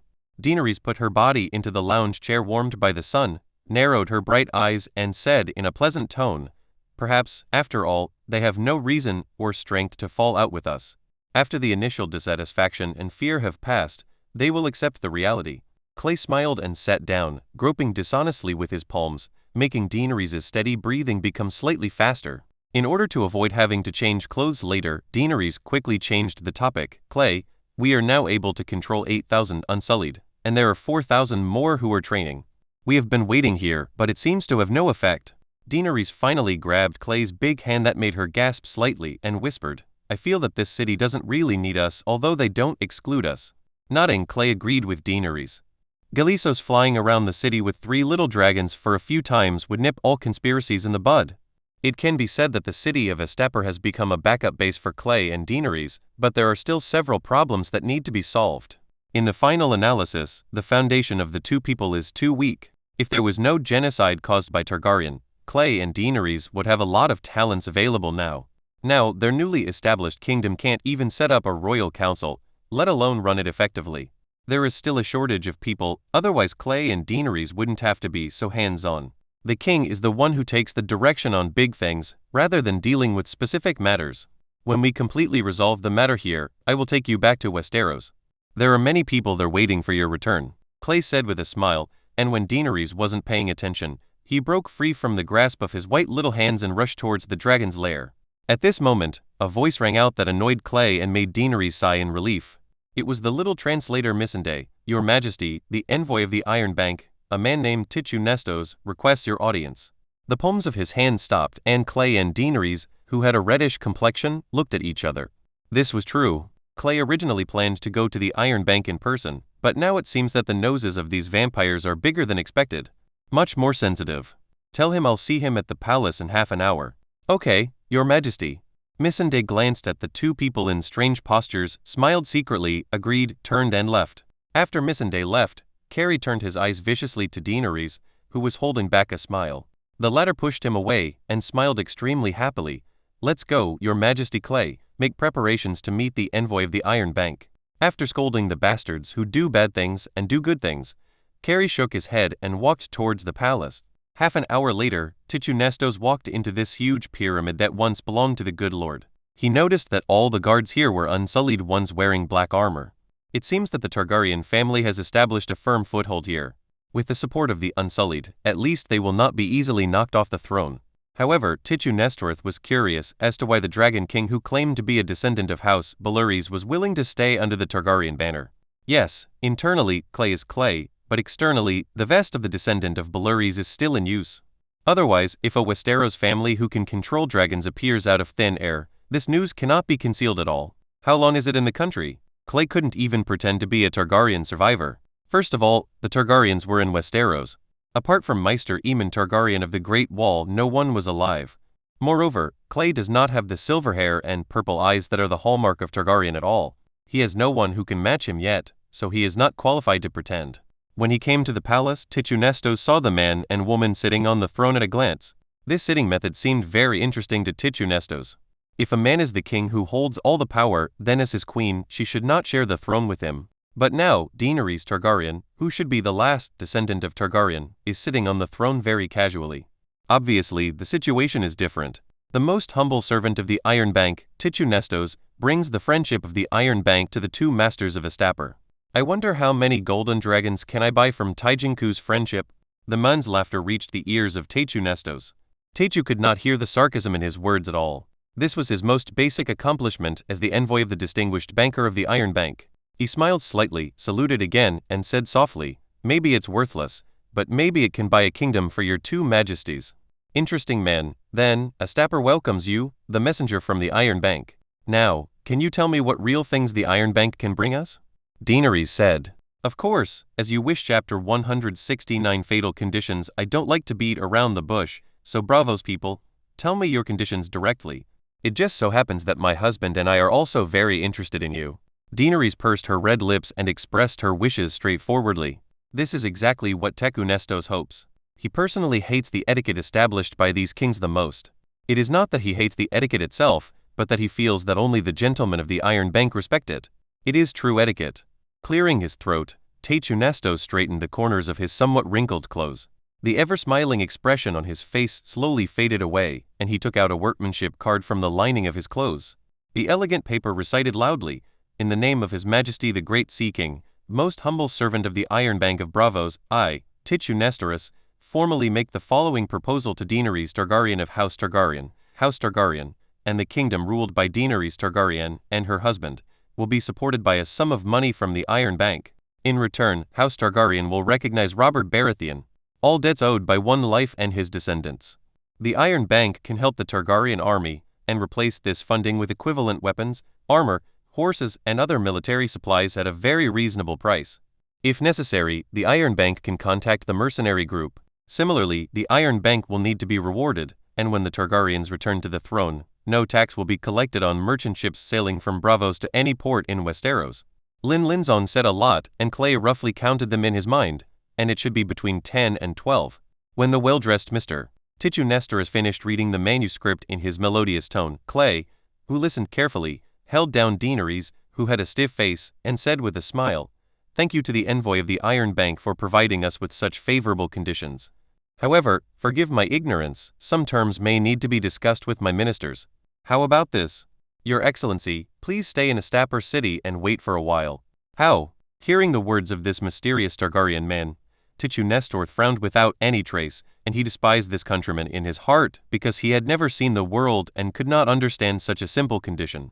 However, on the surface, he restored his never-ending smile, nodded, bowed and said, "That's good. Then, I'll take a walk around this city and get a feel for what Astapor looks like under the rule of you and your wife."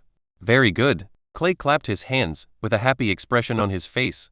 He stood up slowly, pointed at Sir Barristan, who was like a sculpture beside him, and said loudly, "Envoy, hand over your conditional documents to this loyal knight, and then please enjoy this city as you please.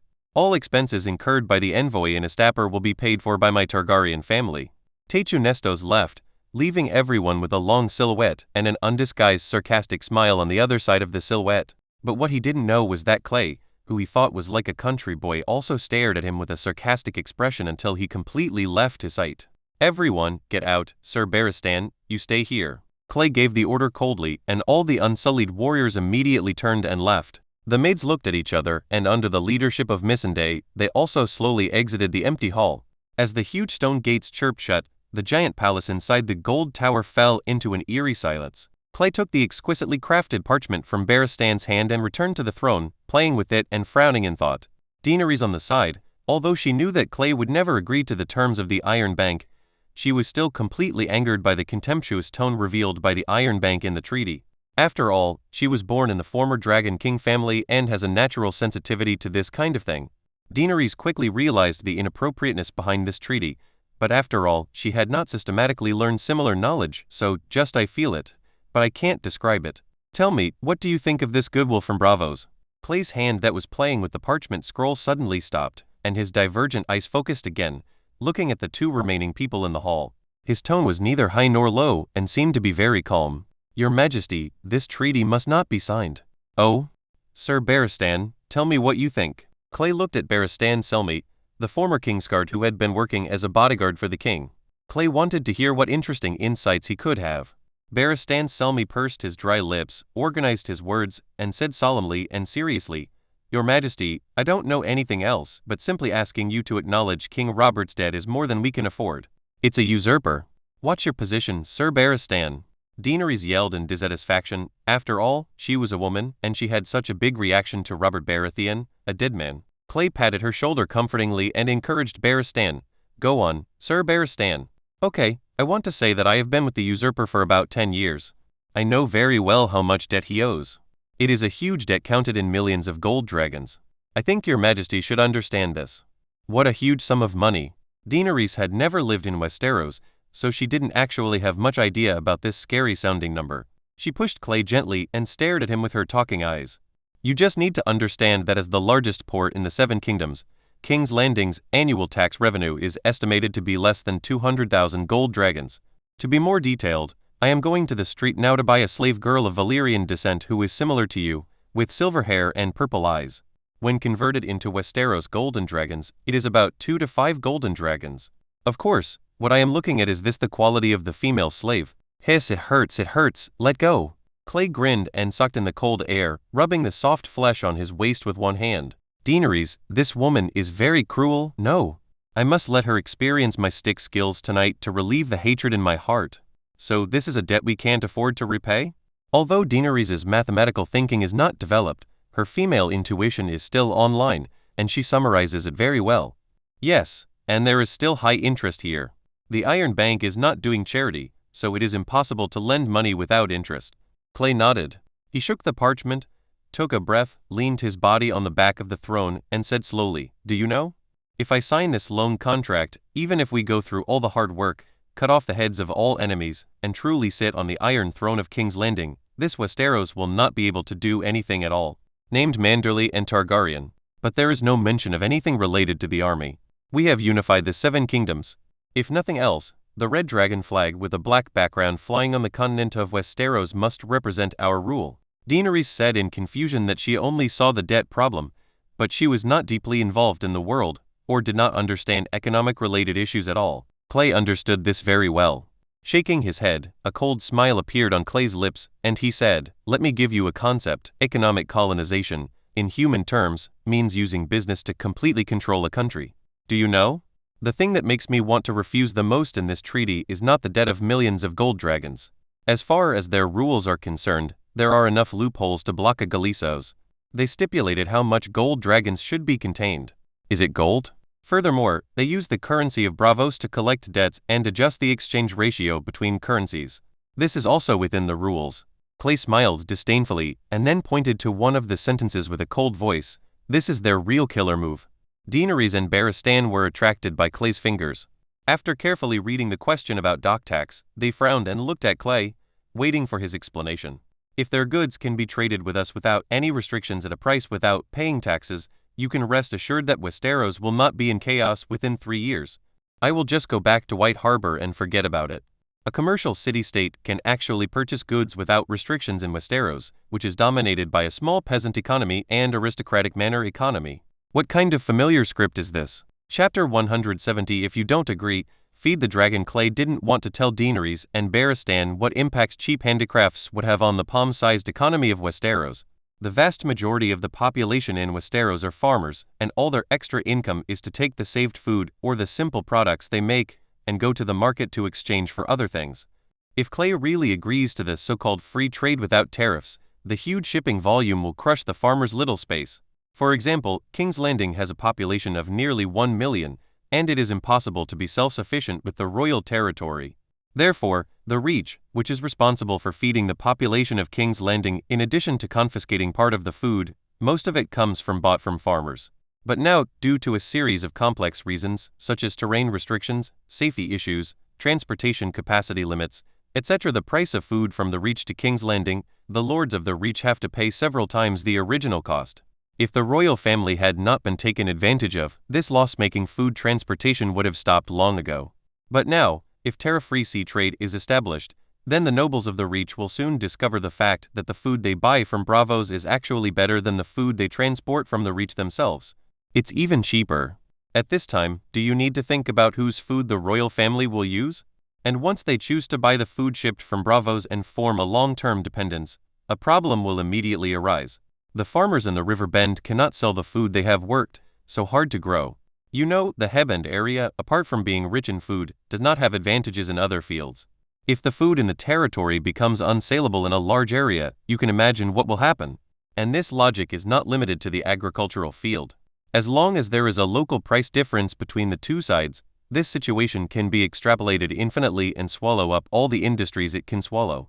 Soon, when the local economy of Westeros is completely sucked dry by the vampires from these trading city-states, what awaits Clay and Daenerys is a large-scale collapse of the entire country's economy. The entire Targaryen dynasty has not seen a few peasant uprisings in 300 years. Clay and Daenerys estimate that they will see the scene appear under their rule. How can I put it? This sense of déjà vu is simply it's too strong. Don't think this is alarmist. In fact, any monarch of Westeros in the past has sternly rejected similar claims from Braavos, if they had any. This is bullying Daenerys and Clay's fragmented court, which has no economic talents, so it dug such a big hole for them in the treaty, waiting for the stupid two to jump into it in pairs. In short, by signing this thing, we are equivalent to conquering Westeros for the people of Braavos. Everything else can be discussed, but this one there is no way. Clay slapped the armrest and made the final judgment. Now, he and Daenerys have formed a close relationship in every sense. After Daenerys is familiar with his abilities, she never gives in to Clay in major matters. Thunder restraint. Therefore, Clay's words were equivalent to a complete death sentence for the loan contract brought by Taichu Nestos. Then your majesty, I'm going to tell that Taichu that we reject their goodwill. Where did he come from and where did he go back? Barristan asked. But Clay, we need the gold from the Iron Bank. Don't forget the plan you told me before. Without enough gold, this city cannot turn around. Daenerys reminded Clay that there is no one else but her who truly understands what Clay is thinking. That's it. So, Sir Barristan, let him wait for 3 days and then go and tell him that we agree to his contract, but we require that the amount of gold be doubled, and we will not accept the arrival in batches. Also, you should talk to him about any terms that require us to pay a return now. In short, do as little as you can, and avoid it if you can. Anyway, I guess they won't care about him. But your majesty, what you just said do as I say, Sir Barristan. You are the executor, not the decision-maker. Forgive my rudeness, your majesty. Go ahead. When Clay and Daenerys were the only ones left in the hall, the latter immediately said, Clay, are you not planning to repay the Iron Bank loan at all? Snapped. Clay succeeded in the attack and immediately ran away. Daenerys blushed slightly. Although she gritted her teeth, she did not pursue him because Clay's action had verified her suspicions. This bastard. I won't let you get out of bed tomorrow. Daenerys thought angrily. Of course Clay knows how cruel the Iron Bank will be in retaliating against debtors, but the question is, what if the Iron Bank is gone? Such a big Iron Bank is standing there, which is a big target.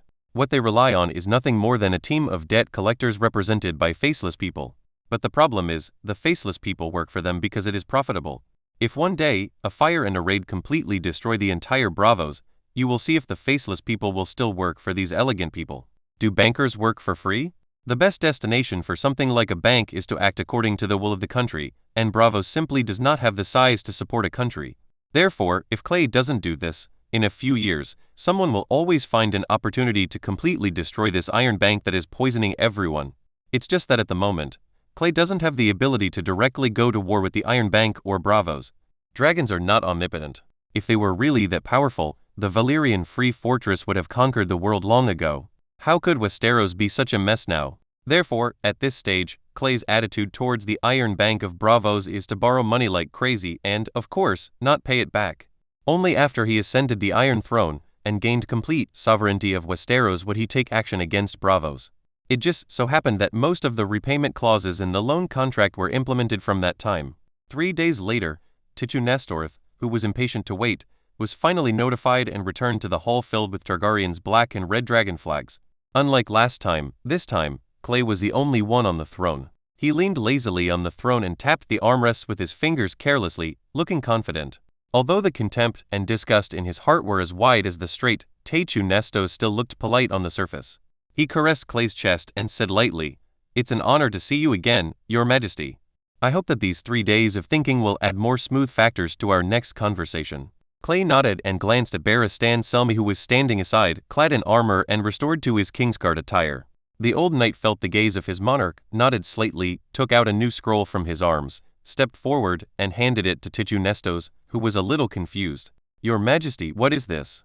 "Open it and take a look. These are the changes we have made that we think are reasonable based on the terms you proposed before. The envoy may wish to take a look." Clay said nothing, and Barristan answered Tywin's question for him.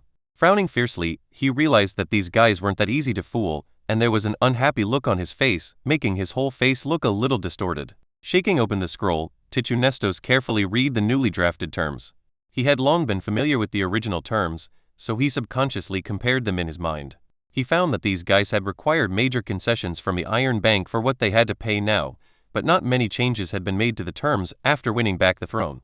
For Tywin, a man who consciously understands the ways of wealth, he believes that this is the Targaryen dynasty, and the current financial situation is very bad, so he refuses all the terms that must be paid now. But the real killer move of the Iron Bank, the terms that would control the economic lifeline of the new kingdom of Westeros after the war, these guys have barely modified. Tywin thought for a moment and decided to agree to the treaty. As an envoy, he had this authority. As long as these guys accept the most important terms, it will be a complete victory for him. When he returns to Braavos, he can also give a perfect explanation to the big bankers of the Iron Bank.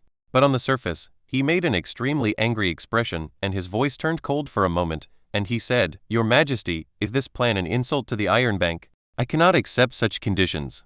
Clay didn't coddle him at all and said directly, "It doesn't matter if you don't agree. Then go to my dragon's mouth and think it over. I believe the Iron Bank will send another person who can negotiate. Sir Barristan, please take our envoy to my dragon. I think it must be Hungary." This was not in Clay and Barristan's previous script, but the old knight reacted quickly and immediately realized that His Majesty was about to start performing again, so he was forced to play a supporting role. "Yes, Your Majesty." The long sword at his waist was unsheathed, and with a flash of light, it was placed directly on the neck of Tywin. "Let's go, Mr. Messenger." Tywin was speechless. He didn't expect these barbarians to overturn the table. Shouldn't the two sides negotiate back and forth for several rounds at this time, and finally both sides take a step back and reach an agreement? Is it necessary to be so grumpy? He also fed himself to the dragon. Did he not even leave his own bones? Guy who lacks basic etiquette. Raising his hand, Tywin said helplessly, "Okay, you win. Your Majesty, your dragon should eat something else. I may not suit its taste." Chapter 171 Letter in Flowing Water Garden Dorne is a very interesting place. This land is not rich in products and has a small population, but it has endured tenaciously for more than 100 years in the face of the Targaryen family with giant dragons.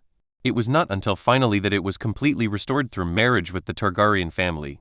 The integration of the entire 7 countries. Until now, the title of the leader of Dorne is still the prince, who is theoretically one level higher than all the Guardian Dukes.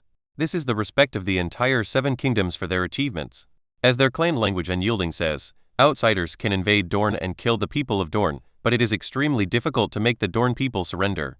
In fact, in the past 100 years, the Martell family of Dorne and the Targaryen family of the Iron Throne have maintained a very close relationship, marrying each other's daughters back and forth, and the bloodlines of both parties merged with each other. When it comes to who is the most loyal to the Targaryen family in the entire 7 kingdoms, the other families have to step aside, and Dorne is the absolute number one. This is why Rhaegar took Lyanna Stark as his mistress, and then went south to make villains. In fact, he gave the Crown Princess Alia, who stayed in King's Landing, a colored hat.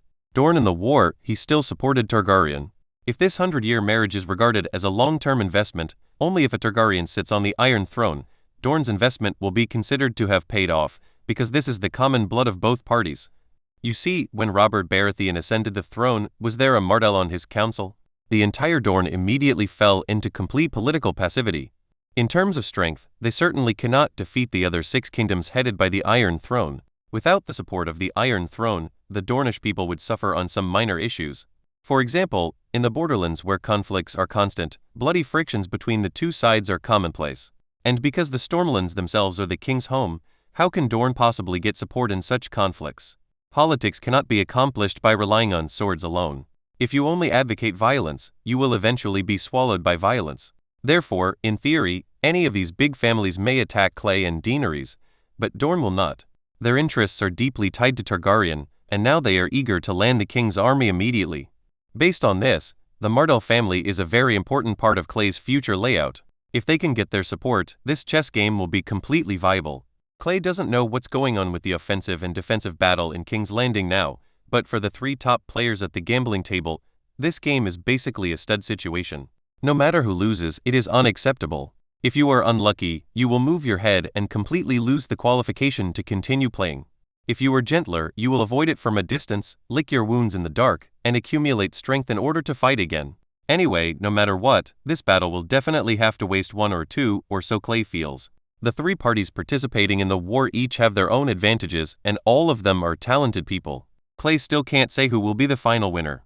Now, the previous memories are no longer of any use. Clay himself has stepped into the game and personally joined this bloody game. After he sent away Tichu Nestos, the messenger of the Iron Bank, a letter was written in the name of Daenerys from Barristan, a know-it-all in Westeros, which took less than half a month. Delivered to Sunspear City. The exquisitely crafted letter followed Sir Barristan to the flowing garden of the Martell family, the center of Dorne's rule. Prince Doran Martell, the ruler of Dorne who has always been known for his caution and calmness, held the letter in his hand that surprised him. Although he was expressionless with emotion and anger, his heart was filled with turmoil. Sir Barristan, I know you were once Robert's captain of the Kingsguard. It's really interesting that this letter was sent by you. Things in this world are often unexpected. Maintaining the same posture as before, Prince Doran smiled and turned the conversation to Sir Barristan. He wanted to obtain more information through this unexpected Targaryen messenger. This letter is composed of very beautiful words, with a delicate and roundness unique to women. According to Barristan's cellmate, it was written by Her Majesty Daenerys Targaryen herself. Prince Daeling generally believed this statement, but there was one thing that made him slightly doubtful. For some reason, he felt a strong murderous atmosphere behind the elegant words of this letter. After staying in the position of prince for decades, he had seen many letters of all kinds, large and small, and he thought he would not feel wrong. In his opinion, if this was written by a man who had been on the battlefield, it would be in line with his expectations. Yeah, all of us can't see the future clearly, so I'm here trying to figure out a future for myself that makes as much sense as possible. You are honest, and don't use those disgusting words to try to prevaricate me. Prince Daeling nodded, pointed to the piece of paper, and asked slowly, as written in the letter, you invited my brother Oberyn to Slavers Bay. I am very curious about how Daenerys, a girl, conquered a city in Slavers Bay alone without the help of outsiders, and it was effective. What about the rulers? The news that Daenerys has a dragon has been spread in Essos, but it has not spread to Westeros yet. With the outbreak of the war, each family transferred all the spies stationed in Essos to attack the country. This is also equivalent to buying time for Clay and Daenerys in disguise. In this letter, which was actually mostly dictated by Clay and Daenerys did not mention the dragon matter. Although Clay was sure that Dorne would definitely be on his side, he had to drive with caution. New Year's ship. Some things written in a letter are far less convincing than having someone read them with their own eyes, which is why Clay insisted on Oberyn Martell. It's not that he has any fondness for this Red Viper, but that he knows Prince Lang's physical condition and it's simply impossible to invite him. The first man of Dorne has been suffering from gout for a long time, and his actions have been affected by it. Moreover, he is too cautious, so he is not a good choice. Regarding the prince's question, Sir Barristan has already made plans. Your Majesty has her own charm. Countless people follow her. Ruling Astapor is just the starting point of her achievements. Clay had specifically told him not to reveal his existence. This was not because he was worried that the Martell family would not support him, but because he was afraid that this unfamiliar name would cause trouble for Oberyn's arrival. From the moment Galisos fluttered its wings in the blue sky, the name Clay Manderly was completely beyond any family in Westeros. The Dragon King is the Dragon King, and this should not be underestimated by anyone. Really? Then Her Majesty Daenerys does not allow me, the prince, to underestimate her. Doran Martell nodded and was non-committal to Barristan's answer. He knew that any charm was just a prevarication. No matter how beautiful a woman is, if she doesn't have the strength to be with her, she can only become a favor in a man's bed. And now, the last Targaryen princess actually captured a city without saying a word. She wouldn't believe that she could kill Doran Martell even if she didn't have any troops. He immediately realized that there must be someone else around Daenerys helping her. Otherwise, how could a wandering woman do this? After thinking about this, Prince Doran immediately became alert. Daenerys was a very important figure in the core planning of the Martell family, which had been committed to helping the Targaryens regain their kingdom and avenge the blood hatred against the Lannister. Important point. With Viserys dead, there is now only Daenerys, the last true Targaryen descendant. She is a woman, and women need men. Even if they can't let their heirs become the Queen's pillow, the Martell family must join the Queen's command as soon as possible. Dorne Martell has already felt the crisis. He doesn't know which force is helping Daenerys. If this force takes shape around the Queen, then even if the Targaryen kingdom is restored in the future, Dorne's expectations will be lost. Most of them will fail. The most important Lannister blood feud may also have changes due to the influence of this power, and this alone is something that the Martell family cannot tolerate at all. So, this means that Oberyn Martell's trip to Slavers Bay has become a must-go. Chapter 172 The shock of Oberyn. There was a favorable wind on the way there, but a headwind on the way back. After wandering on the sea for more than a month, Oberyn Martell stood on the deck of a large ship flying the spear-piercing the sun flag, and finally entered the waters of Slavers Bay. Barristan Selmy accompanied him. This old knight once suggested that Oberyn change the sails to colorless ordinary sails. After all, the Martell family showed up in Slavers Bay so arrogantly if there were maintenance here. Stroll's eyes are naturally bad. But this red viper with eyes as dark as eternal night laughed heartily. According to what he said, he came to see Daenerys Targaryen. They were just a family, and they never cared about this. Moreover, the great Oberyn Martell will use the tip of his spear to poke through the butt of anyone who dares to target him. Regarding this, Sir Barristan could only shake his head. This Prince of Dorne has such an arrogant character and has never changed. This time he came and brought his mistress Illyria Sand with him arrogantly. Along the way, Oberyn Martell asked Barristan many times about Daenerys. In his opinion, if his cousin had the ability, he could just take his people back to Sunspear with him. Now the Iron Throne and the two brothers from the Deer family are fighting together.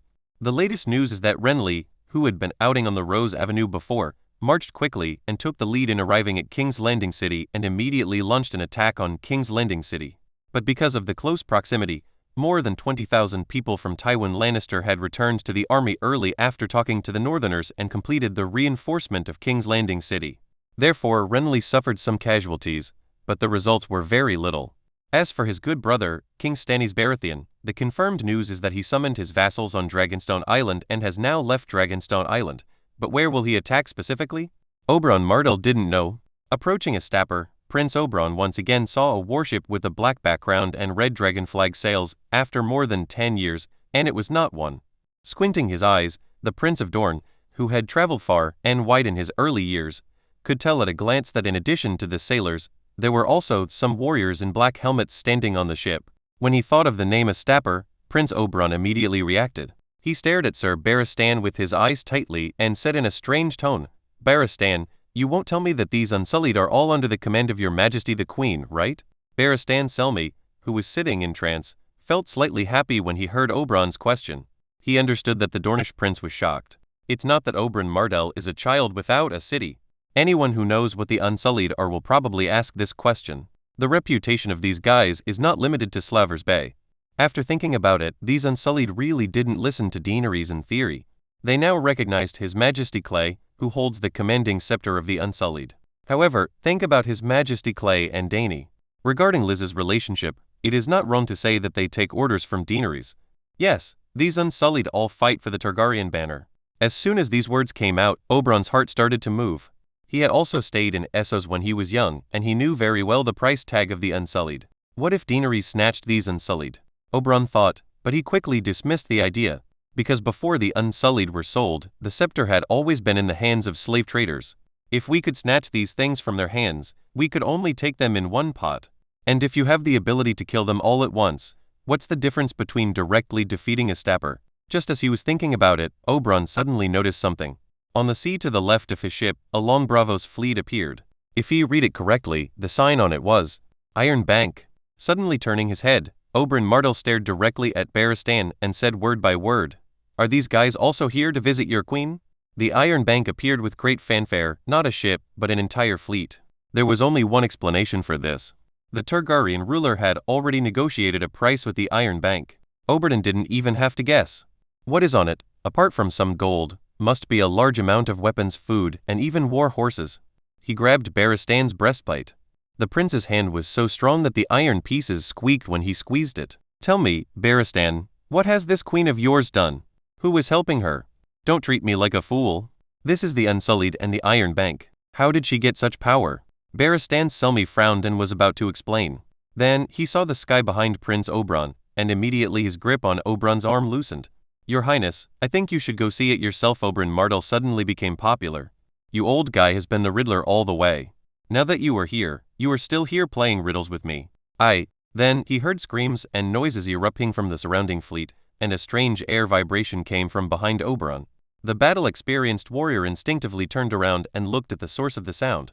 Then his whole body froze there. He saw a blue gold dragon swooping down from the sky and speeding towards the iron gold warehouse's fleet. The dragon's roar echoed on the sea, directly causing the prince's brain to freeze. Beside him, the beautiful Ilaria Sand opened her red lips like a sculpture. The dragon descended, circled around the Iron Bank fleet, and then circled and took off. Oberyn had excellent eyesight. He saw very clearly that there were people on the dragon's back, 2 people. The cynical Prince of Dorne, under the gaze of Sir Barristan, made an action that almost made him laugh. He rubbed his eyes hard. Behind the long tail of the big blue gold guy, 3 smaller dragons flapped their wings and followed, making bursts of childish roars at the fleet at their feet. Oberyn Martell's Adam's apple twitched violently. He didn't know how he calmed down, because Sir Barristan had already come to his side. Welcome to Astapor. I hope that the welcome ceremony given by your majesty to your highness the prince just now did not scare you. This is actually pure nonsense, because Daenerys and Clay on Galisos's back have no idea that Oberyn will come to Astapor today. They are coming for the Iron Treasury fleet. Sometimes it's stupid to show off your power, but sometimes it's the only way to win respect. Directly fly a strategic bomber like the dragon, which has almost unlimited endurance, directly over the head of the Iron Bank fleet, and show them a small wave of shock from the Dragon King. Barristan didn't know what the reaction was from the Iron Bank. Anyway, the Prince of Dorne from Sunspear was blinking his eyes hard and trying to organize what he wanted to say, but there were too many things to ask. Instead, not a word could come out. Oberyn's heart was roaring wildly. He actually saw not 1 dragon, but 4 dragons. Most importantly, how could the blue gold one be so big? And who is the person on the dragon's back? How could there be anyone else in this world who could control a dragon besides Daenerys? For a moment, countless possibilities ran through the Dornish prince's mind, but no matter what, this was a mixed news. The good thing is that the dragon has returned. The Targaryen family has a dragon again after 100 years. The identity of the heir to the Iron Throne is now certain.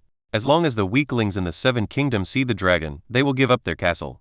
Kneel down and ask for surrender. What makes Oberyn uneasy is that according to Oberyn's intuition, the man on the dragon's back is probably the real owner of the dragon. In other words, is the Targaryen queen now a queen or a queen? It's hard to say anything about the queen. Oberyn is a relatively pure person. In his world view, family blood feud always comes first.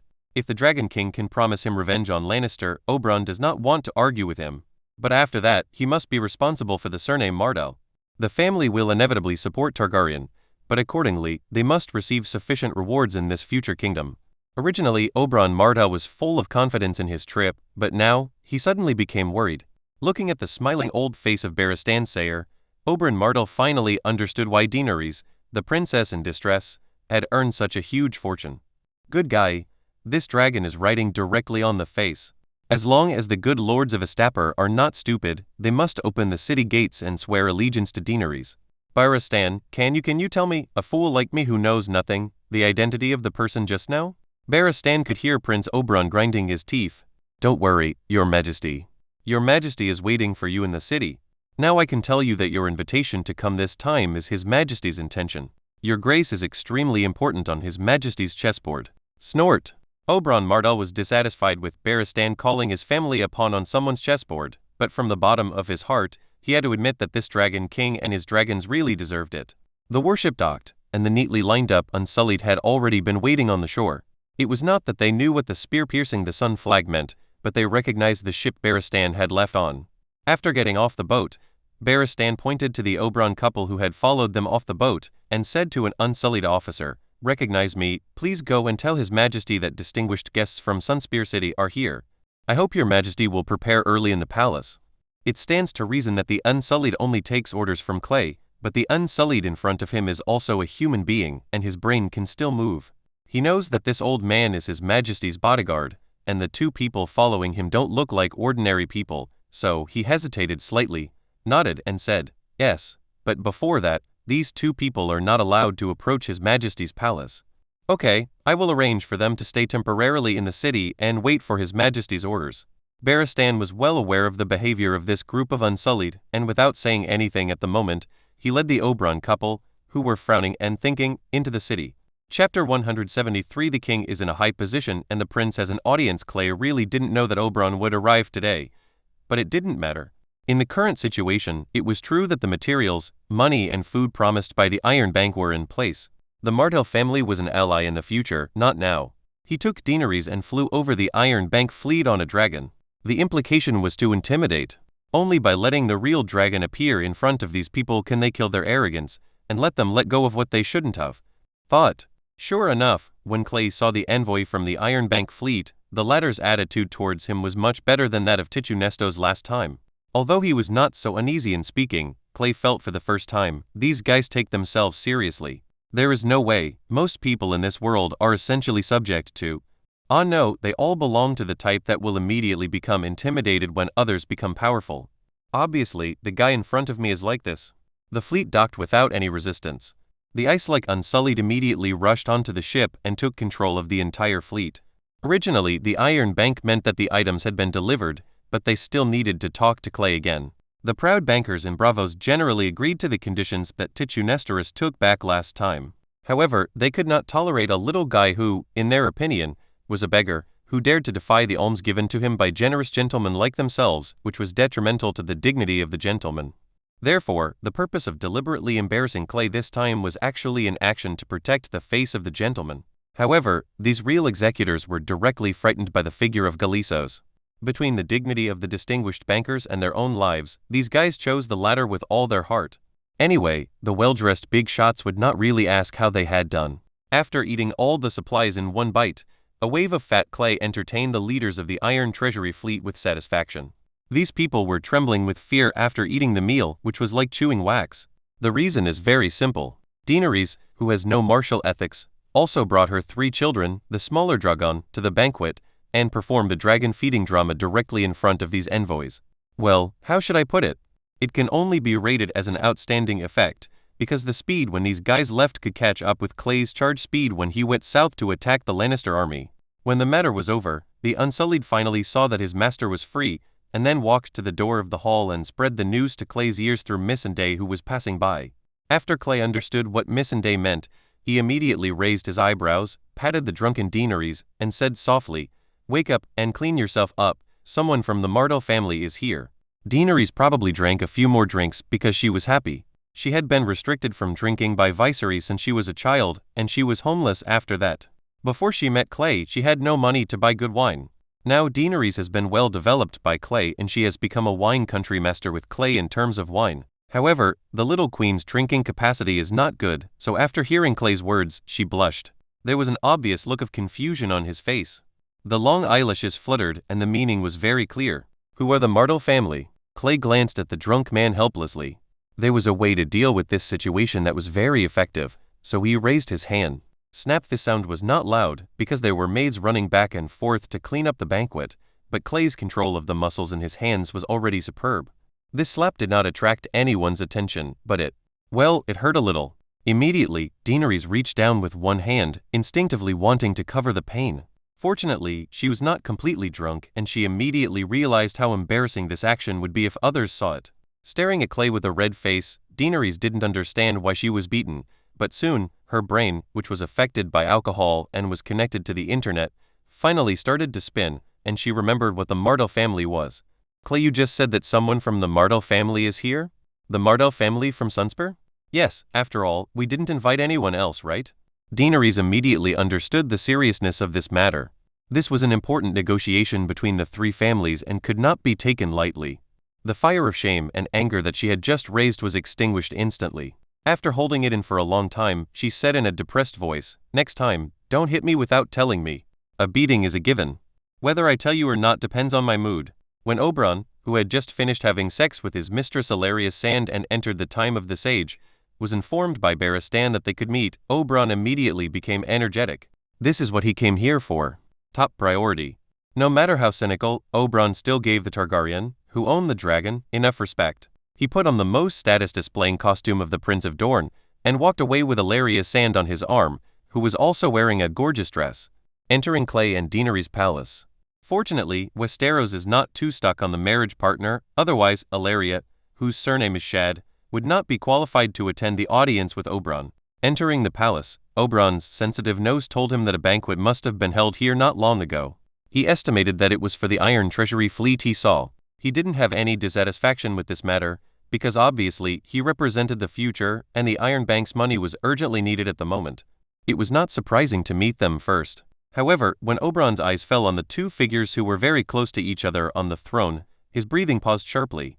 He saw three small giant dragons entwining around the man and woman. The woman with silver hair and purple eyes, no need to guess, must be Daenerys Targaryen. But the question is, who is the man stroking the slender neck of the green dragon? Welcome, guests from afar.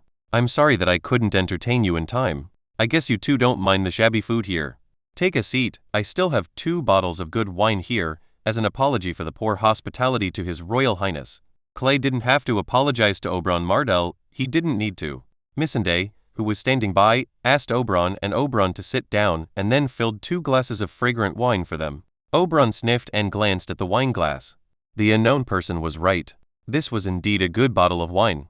However, compared to these, he wanted to know the identity of this person more, so he asked, as the host, could you introduce yourself to us guests? Of course, Your Highness, you may have heard of my name. Clay smiled, looked at Daenerys, and then said slowly, my name is Clay Mandler. His slender eyebrows were curled together fiercely, and Oberyn Martell racked his brains to think. He had really heard of this name, but where exactly it was, he really couldn't remember it for a while. However, when he thought of Clay's surname, the memory of the briefing on the Northern Territory and the Lannister War immediately resurfaced in his mind. Suddenly startled, he stood up and shouted in disbelief, Clay Mandler? Is that you? The unit worked overtime very late today, a little less sorry.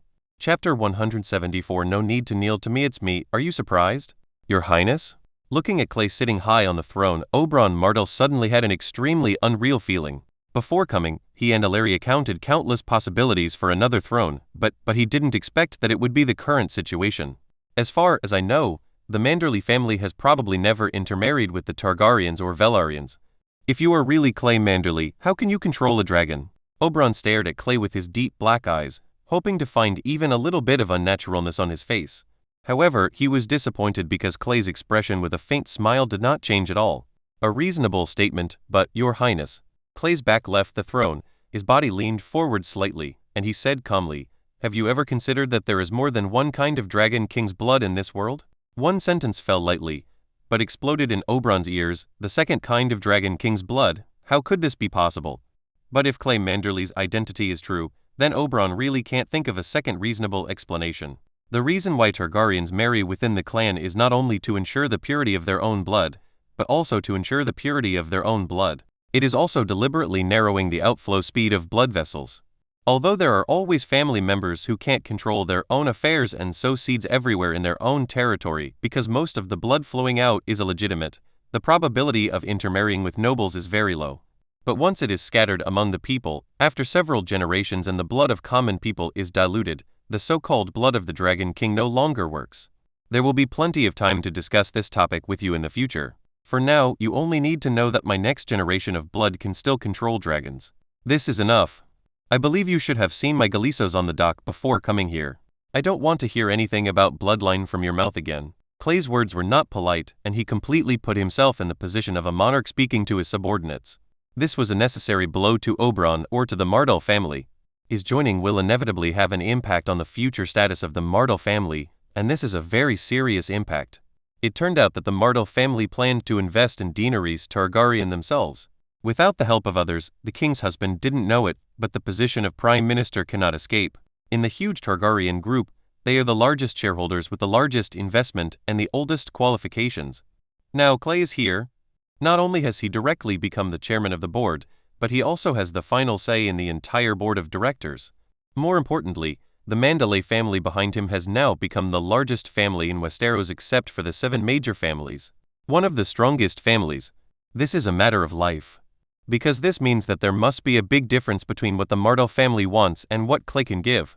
In the future, the Martell family will definitely have a say in the entire imperial meeting, but never big. Clay must beat Oberyn, and what he wants him to understand is this. To put it bluntly, you join my team, I will help you avenge, and then agree to let you bring money into the group and give you a prominent position in the future.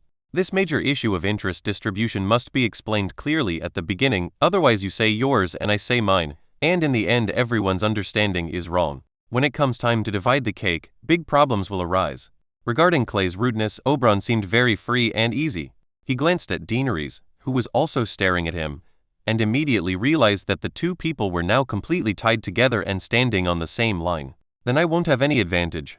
I'm here to discuss cooperation, not to cause trouble. At this time, there is no point in arguing. Then the Prince of Dorne grinned. Okay, Clay Mandler, forgive me for not being mentally ready to kneel down to you now. Tisk, Dragon King family Manderly is really uncomfortable, don't you think? Oberyn Martell, after a brief surprise, returned to his original character. He did not think that what he said would anger Clay. He was invited by him and was his guest. Although this young Dragon King is too bizarre, his eyes cannot deceive, and his existence is reasonable.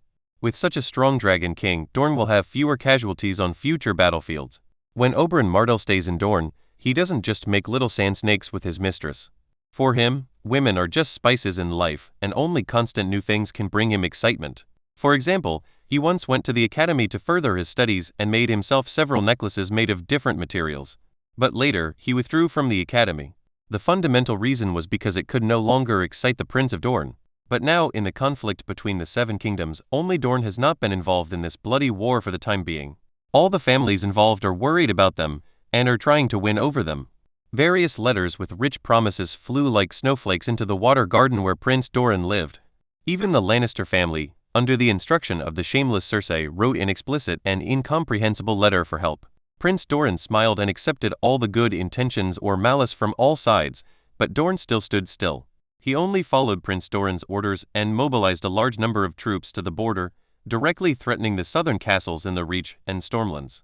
This is a very interesting arrangement. Now, the elites from all over the country are in King's Landing, and each family is basically in a state of empty military strength. Dorne's move actually made everyone breathe a sigh of relief.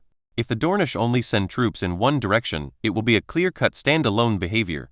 On the contrary, if they send troops on both sides, it will make people feel that the Dornish do not want the war to ignite within their own territory. Otherwise, it is better to send troops from both sides and defeat them all with one spoonful. In that case, Renly's army, whose home was stolen, will inevitably come back to help, and Dorne will have to bear the dual wrath of the Reach and the Stormlands. They cannot bear it. Oberyn Martell didn't understand the significance of his brother's troop transfer, but he had been paying close attention to the war situation in the Seven Kingdoms. It was at that time that the surprise attack on the Lannister army in the west by the north made him remember the name Clay Mandler. He summoned his men to review Clay's entire course of action. After the review, these Dornish nobles looked at each other and felt a sense of solemnity in their hearts. The reason was very simple. Putting them in that position, they can't. It was from that time that Oberyn Martell found his new excitement. He hoped that one day, he could personally lead the army to meet Clay Manderly on the battlefield and have a good chat with him. The experience of leading an army, but he never expected that his wish would actually come true during this alliance event with Targaryen. Although he still can't accept the fact that Clay is on the throne and he becomes his vassal, he can't wait to let Clay and Daenerys return to Westeros immediately. Clay will raise troops in White Harbor and go south. He led the Dornish army northward. From the south to the north, they rushed directly into King's Landing, pulled out those foul-smelling golden lions from the Red Keep, and placed them in front of their sister's tomb, so that the little things they raised would bite them alive. It's okay, you don't have to kneel to me. If kneeling can represent loyalty, then there won't be so many disputes in the world. Prince Oberyn, I invite you to come. You should understand what I mean. Now, you can speak freely. Tell me what you think. Clay stood up and took Daenerys down from the throne. The two walked to Oberyn and his mistress. Clay said, "Come take a walk with me here.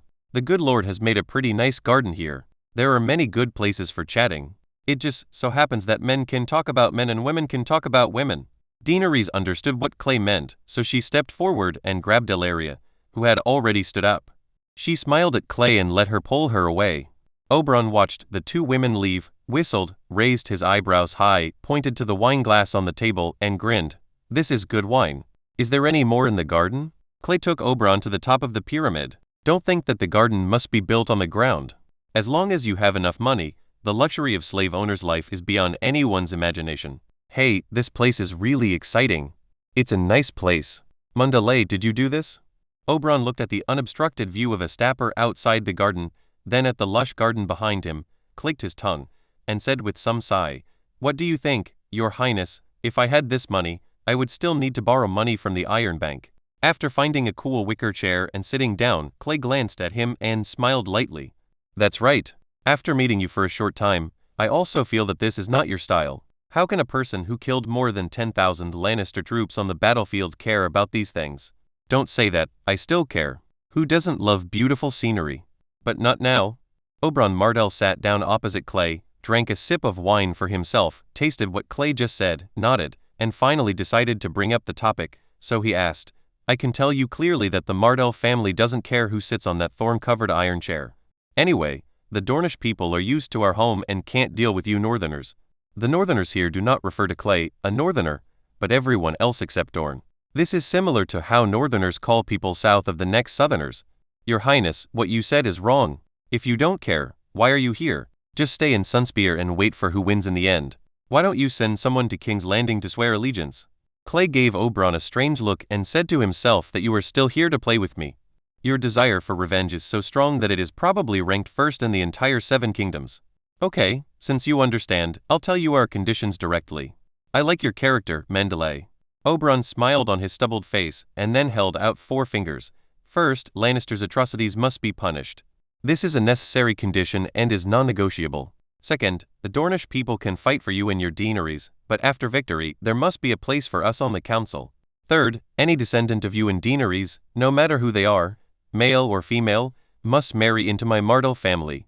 Fourth, the territory of Dorne, including some castles bordering the Stormlands and the Reach, must be brought under our rule." Clay patiently listened to Oberyn's words and nodded 4 times in total. Then, finding that Oberyn was silent, he asked, "Finished?" "It's over. This is my brother's condition. I will be a sounding board." Oberyn shrugged. "In Dorne now, Prince Doran's words still have the final say on major matters. What about your conditions?" "Oberyn Arrival, it would be wrong of me as a master to let you run away in vain." Hearing Clay say this, Oberyn glanced at him in surprise and said directly without being polite, "Lannister, my brother's purpose is to make them leave King's Landing completely, and I want them to pay the price for my sister. Is the mountain and Tywin's head enough?" Clay laughed, but there was a reassuring seriousness in his voice. "Very good. I hope you keep your promise, Manderly." Oberyn punched the table, raised his head, drank the wine in the glass, took a deep breath, and then relaxed back in his chair. "Now let's talk about Prince Doran's conditions just now." Clay threw a bottle of wine to him. This guy drank at the same speed as himself. Drinking from a small cup would definitely be uncomfortable. That's how he was anyway. Let me talk about the first point first. In addition to what I promised you just now, the Lannister will be weakened to the greatest extent. But to what extent, it will be said on the battlefield. If they are too weak, I don't mind changing the western region. Owner. And the second point is, regarding the Imperial Council, I can't promise you the position of Prime Minister for the time being, because I want to use this position to deceive other people. Wouldn't it be bad if all my palaces were filled with Myrtle? That's right, so what? So, I guess none of you, the Minister of Finance, can do it. The Minister of Justice can give it to you. As for the Minister of Sea Affairs and the Director of Intelligence, you can fight for it yourself. Okay, go on. Article 3. I agree in principle with this, but I have to tell Deaneries that after all, I can't do this alone. As long as she agrees, it's absolutely fine to give you a child, but you must guarantee the status of this child. Of course, let me tell you, we are not thinking about the Dragon's affairs. The Dragon King's affairs will be handled by the Dragon King. Very well, let's talk about the last one. I don't have a map of Westeros at hand right now, but it doesn't matter. I mean, of course your territory can be expanded, but from my personal point of view, your expansion should have a limit. Our generation is a comrade who cooperates to return to the Iron Throne. It is unlikely that we will meet each other with swords. But this is not the case for your and my descendants.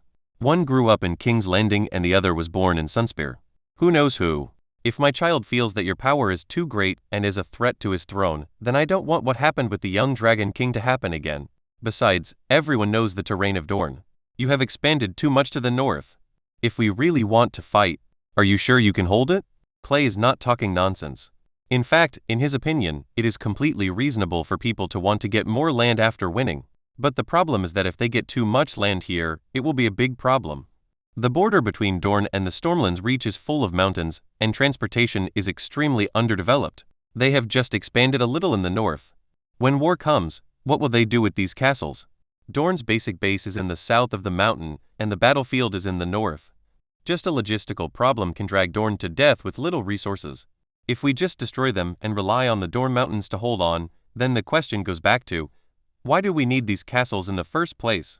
A few castles cannot change the substantial strength comparison between the two sides and will also cause a big trouble for themselves in the future. Only a fool who is too greedy will do such a thing. After thinking for a long time, Oberyn raised his head and grinned, showing his white teeth. That makes sense. Chapter 175. Outside the city. Damn, these Lannisters are so stubborn. How long will this King's Landing fight last?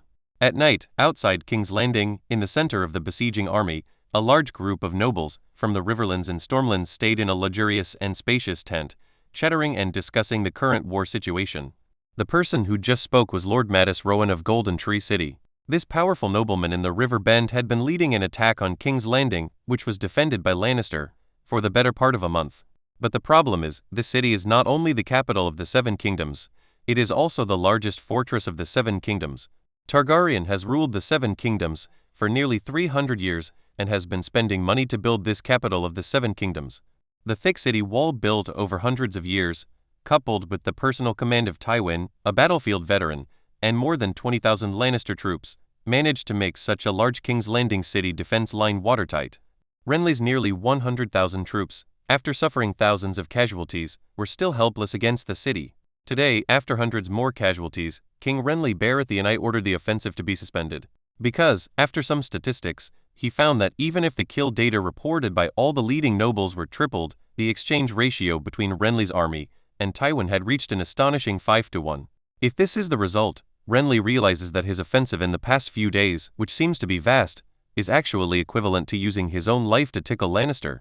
Renly could allow his warriors to be defeated by others on the battlefield. No one could win all the time, but he couldn't stand such an act that was tantamount to death. In his opinion, this was stupidity.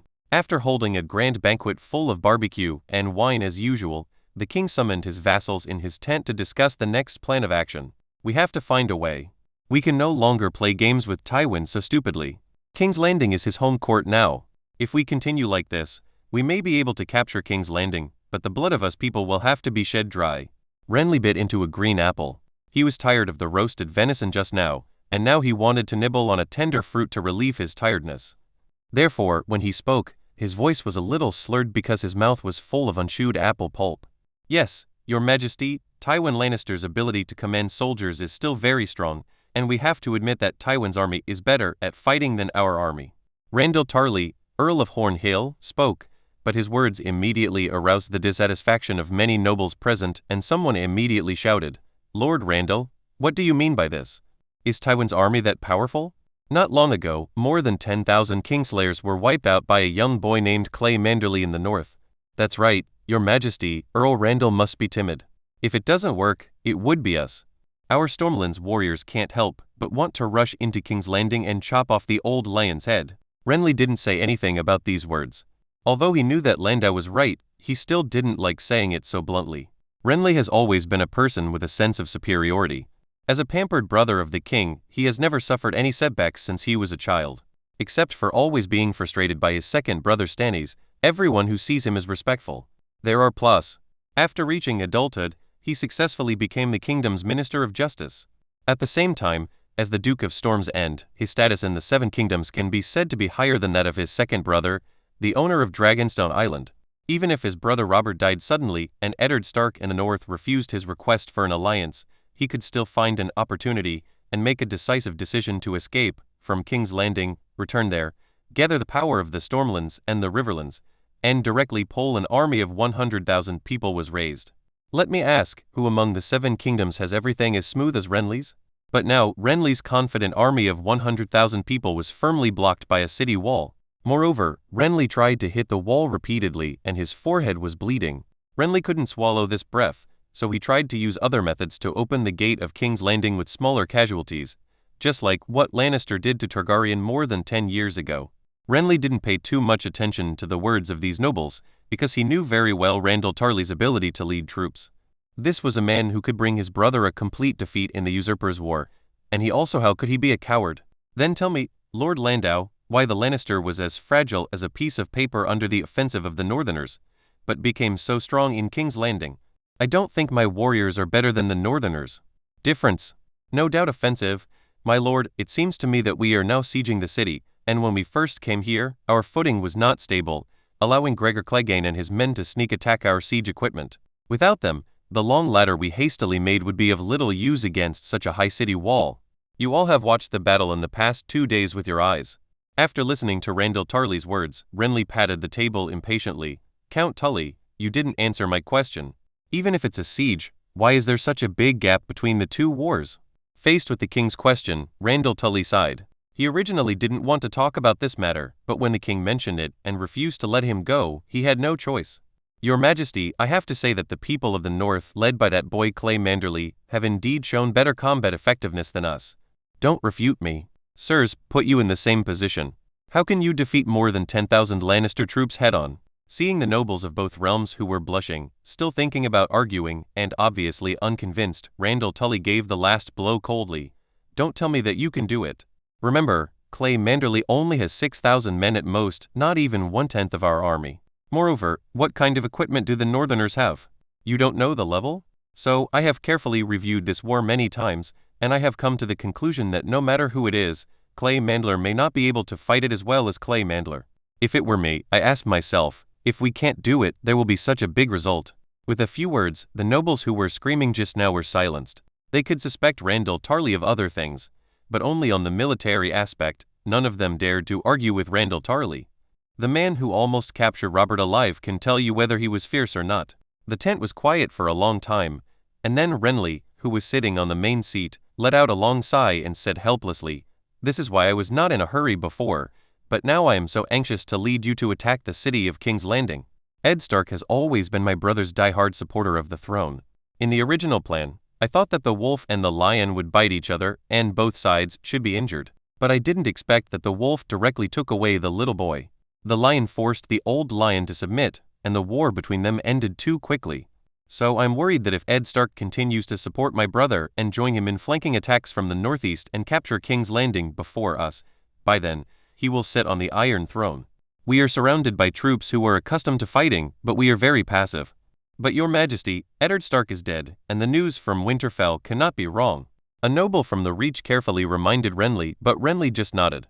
He had obviously known the news for a long time. He spread his hands and said even more helplessly, "But the problem is, who knows what Eddard Stark's good son will choose? It's better for him to stay in Winterfell and not move. After I deal with these rebels, he comes to King's Landing and bends the knee to me, and I will still seal him. He protects the North. But I'm worried about what if this kid gets hot-headed and puts a golden crown on his head. You all know that the title King of the North has always been retained in the history of the Stark family. Bar. Taking a step back, what should I do if this little wolf chooses to go south to get involved? Our entire army is concentrated here. Except for Lord Mace, who is gathering soldiers in the rear, there are not many soldiers on Rose Avenue to set up defenses. Your Majesty, you are too prepared for a rainy day. I think the Stark boy will probably stay in Winterfell. He will probably have to deal with the northern nobles who are watching him. And the Manderly family just mentioned, after they take over the twins, they will become a big threat to the Stark family." The speaker was Garland Tyrell, the second brother of the Knight of Flowers and a relatively capable person in the Tyrell family. He had been silent until now, and then expressed his opinion aloud. "I hope they don't delay our affairs anyway, and just don't cause us any trouble." Renly stood up, and the nobles around him also stood up. They came to the center of the tent on the simple sand table of King's Landing. Renly pointed to the city on the sand table and said, "Now, let's not think about Stark's affairs, but first consider how to capture this city before my restless brother arrives in King's Landing." Randall Tully sighed. In fact, the best way to deal with King's Landing, a megacity with a population of hundreds of thousands, is to surround it without attacking, because over time, King's Landing's own material supplies will definitely not be enough. Do you expect 20,000 Lannister troops and a few thousand gold robes to be able to control hundreds of thousands of hungry mobs in the city? That is simply impossible. By that time, as long as food is prepared on our side, the city will collapse on its own. But now time waits for no one. The rapidly ending war between the North and the West has completely disrupted Renly's plan. Renly still has no idea where Stannis will attack next. This is the benefit of controlling the sea. The sea is a highway with no obstacles and extending in all directions. As long as the fleet is in Stannis' hands, he can fight wherever he wants. He is very free. The armies on land dare not follow his army and mobilize. But if he fortifies everything, even if he gives Renly 300,000 troops, he can't do it. The entire coast of the Stormlands Kingdom of Westeros, the Shield Islands and the River Bend, and the Old Town where the Academy is located are all theoretically in history under Stannis' troops. If Clay were to do this, just choosing one or two slightly influential castles to carry out a raid would make the entire stormtroopers in the river panic. They would not be able to fight this battle and would have to retreat to defend their homes. However, who can guarantee that once this army is scattered, it can gather again? If he fails once, the blow to Renly's prestige will be fatal. Therefore, Renly, who understands these things, is very anxious to capture King's Landing as soon as possible and sit on the Iron Throne in order to occupy the legitimacy of the entire kingdom. But now, after the bloody battle of King's Landing, his attack has been blocked, which makes him even more worried. Your Majesty, under the current situation, we don't have a good chance to break the city, but we absolutely can't fight like before. My suggestion is to select a group of elite soldiers from our army. After that, we move these troops out of our army camp and hid them. Next, our army will carry out uninterrupted attacks on the Lannister from morning to day, making them exhausted without rest, giving full play to our advantage of having more soldiers. When they are completely exhausted, our army will choose one night to launch a fierce attack on the city gates in several directions, giving them enough pressure to force them to mobilize the defenders of the remaining city gates. Then our elite troops will launch an attack, capture the city gate in one fell swoop. This is an interlocking plan, and at the same time, it is also a complete conspiracy, relying on the fact that the number of troops under Renly's command is large enough to dare to compete with the Lannister. Renly is outside, so he doesn't have to set up defenses everywhere, so he has the advantage of mobility, which means he can choose a city gate to attack at any time, but Tywin can't. He is in the city. Once a section of the city wall is breached by others, it is almost equivalent to the entire city wall being destroyed. Therefore, Tywin must distribute the more than 20,000 people he has around each city gate evenly. Randall Tarley's plan was to force Tywin to move some of the defenders away from their original garrison positions, leaving some of the city gates empty to facilitate their own breakthrough. This is not to say that Randall Tarley is only of this level, he only has so little time, and he has no siege weapons. It is difficult for a clever woman to make a building without straw. No matter how famous he is, he has no good way to deal with this situation. In this regard, Randall Tarley's performance is much better than that of a lot of guys who can only talk eloquently. These aristocratic gentlemen who talk about chivalry feel that they have such a large army in their hands. National reunification is just around the corner. They also didn't think about it. If the number of troops can really solve all problems, then why is the Reach still the Reach and not the entire 7 kingdoms?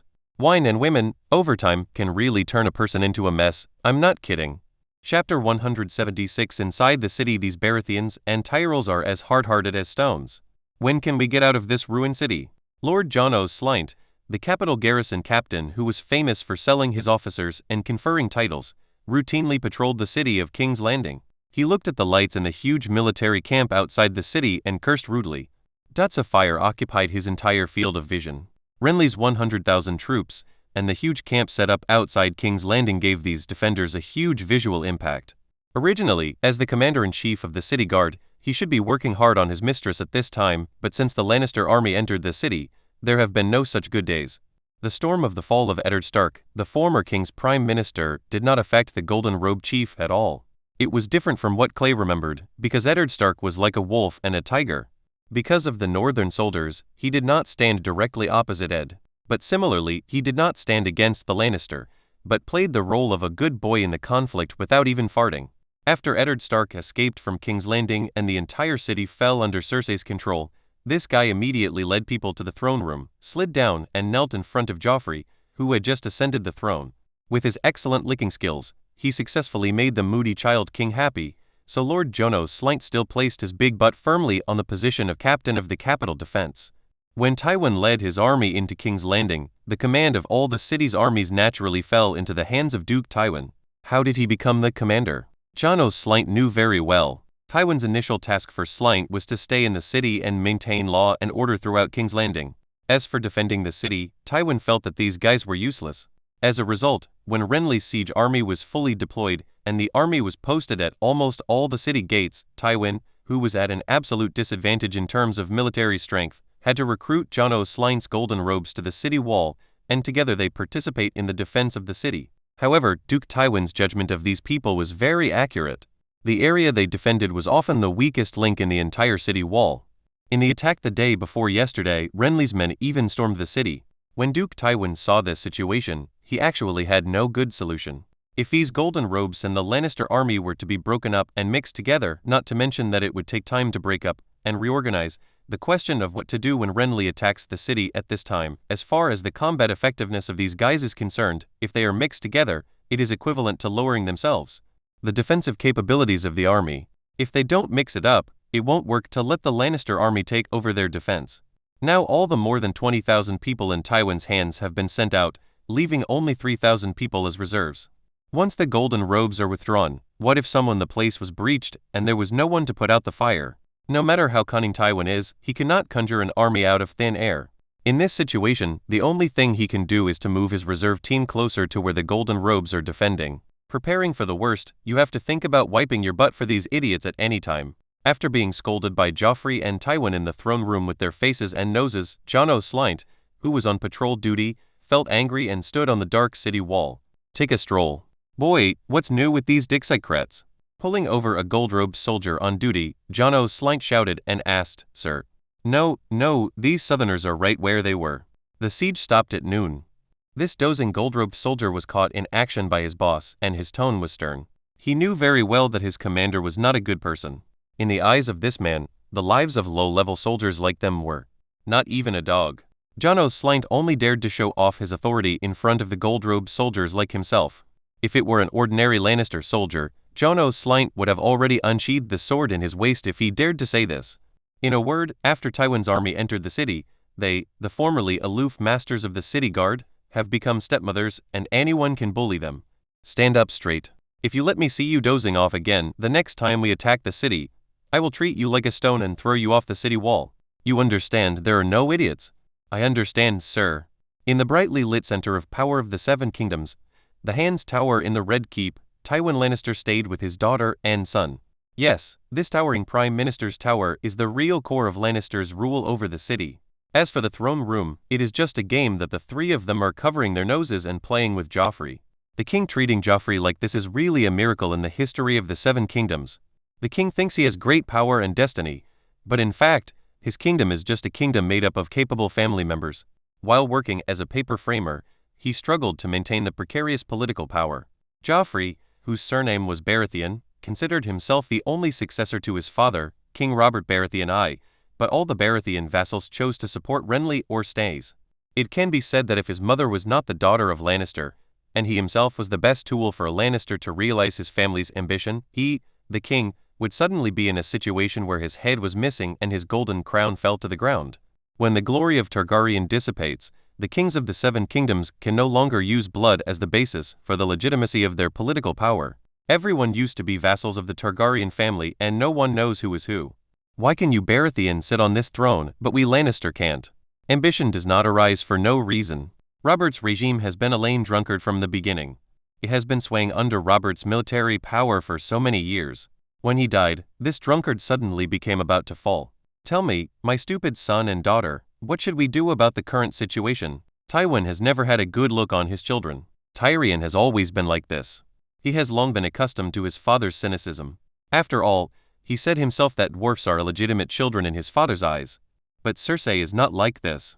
The former Lannister princess is actually the first-hand person responsible for the crisis of genocide in front of Lannister.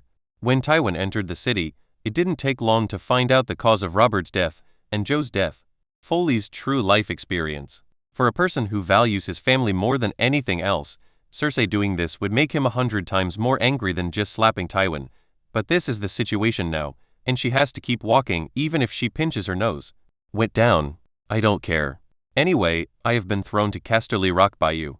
As a dwarf, I might be able to be a clown in the court of the new king and I might live a better life than I do now. Tyrion shrugged his narrow shoulders indifferently, with an indifferent expression on his huge head. He poured himself a glass of wine, and looked aimlessly under the cold eyes of his father, Lord Tywin, and his sister, Queen Cersei. Wandering around, Tywin Lannister's green eyes reflected a captivating gaze. He had always hated his son very much. He always said he disliked Tyrion's various moral shortcomings. In fact, he knew in his heart. Just because his son is a dwarf. If this is an ordinary peasant family, then there is a 90% chance that this child will not live to adulthood. What the peasant family needs is a strong labor force, not a waste with short limbs. As a prominent Lannister, even if Tywin dislikes Tyrion, it is impossible for him to attack him. After all, this is his son, no matter what, so he can only treat him as the gods. Punished. Tyrion, put away your wisecracks and tell others. Now, the family needs your brains. Oh? The great Tywin Lannister needs the help of a dwarf.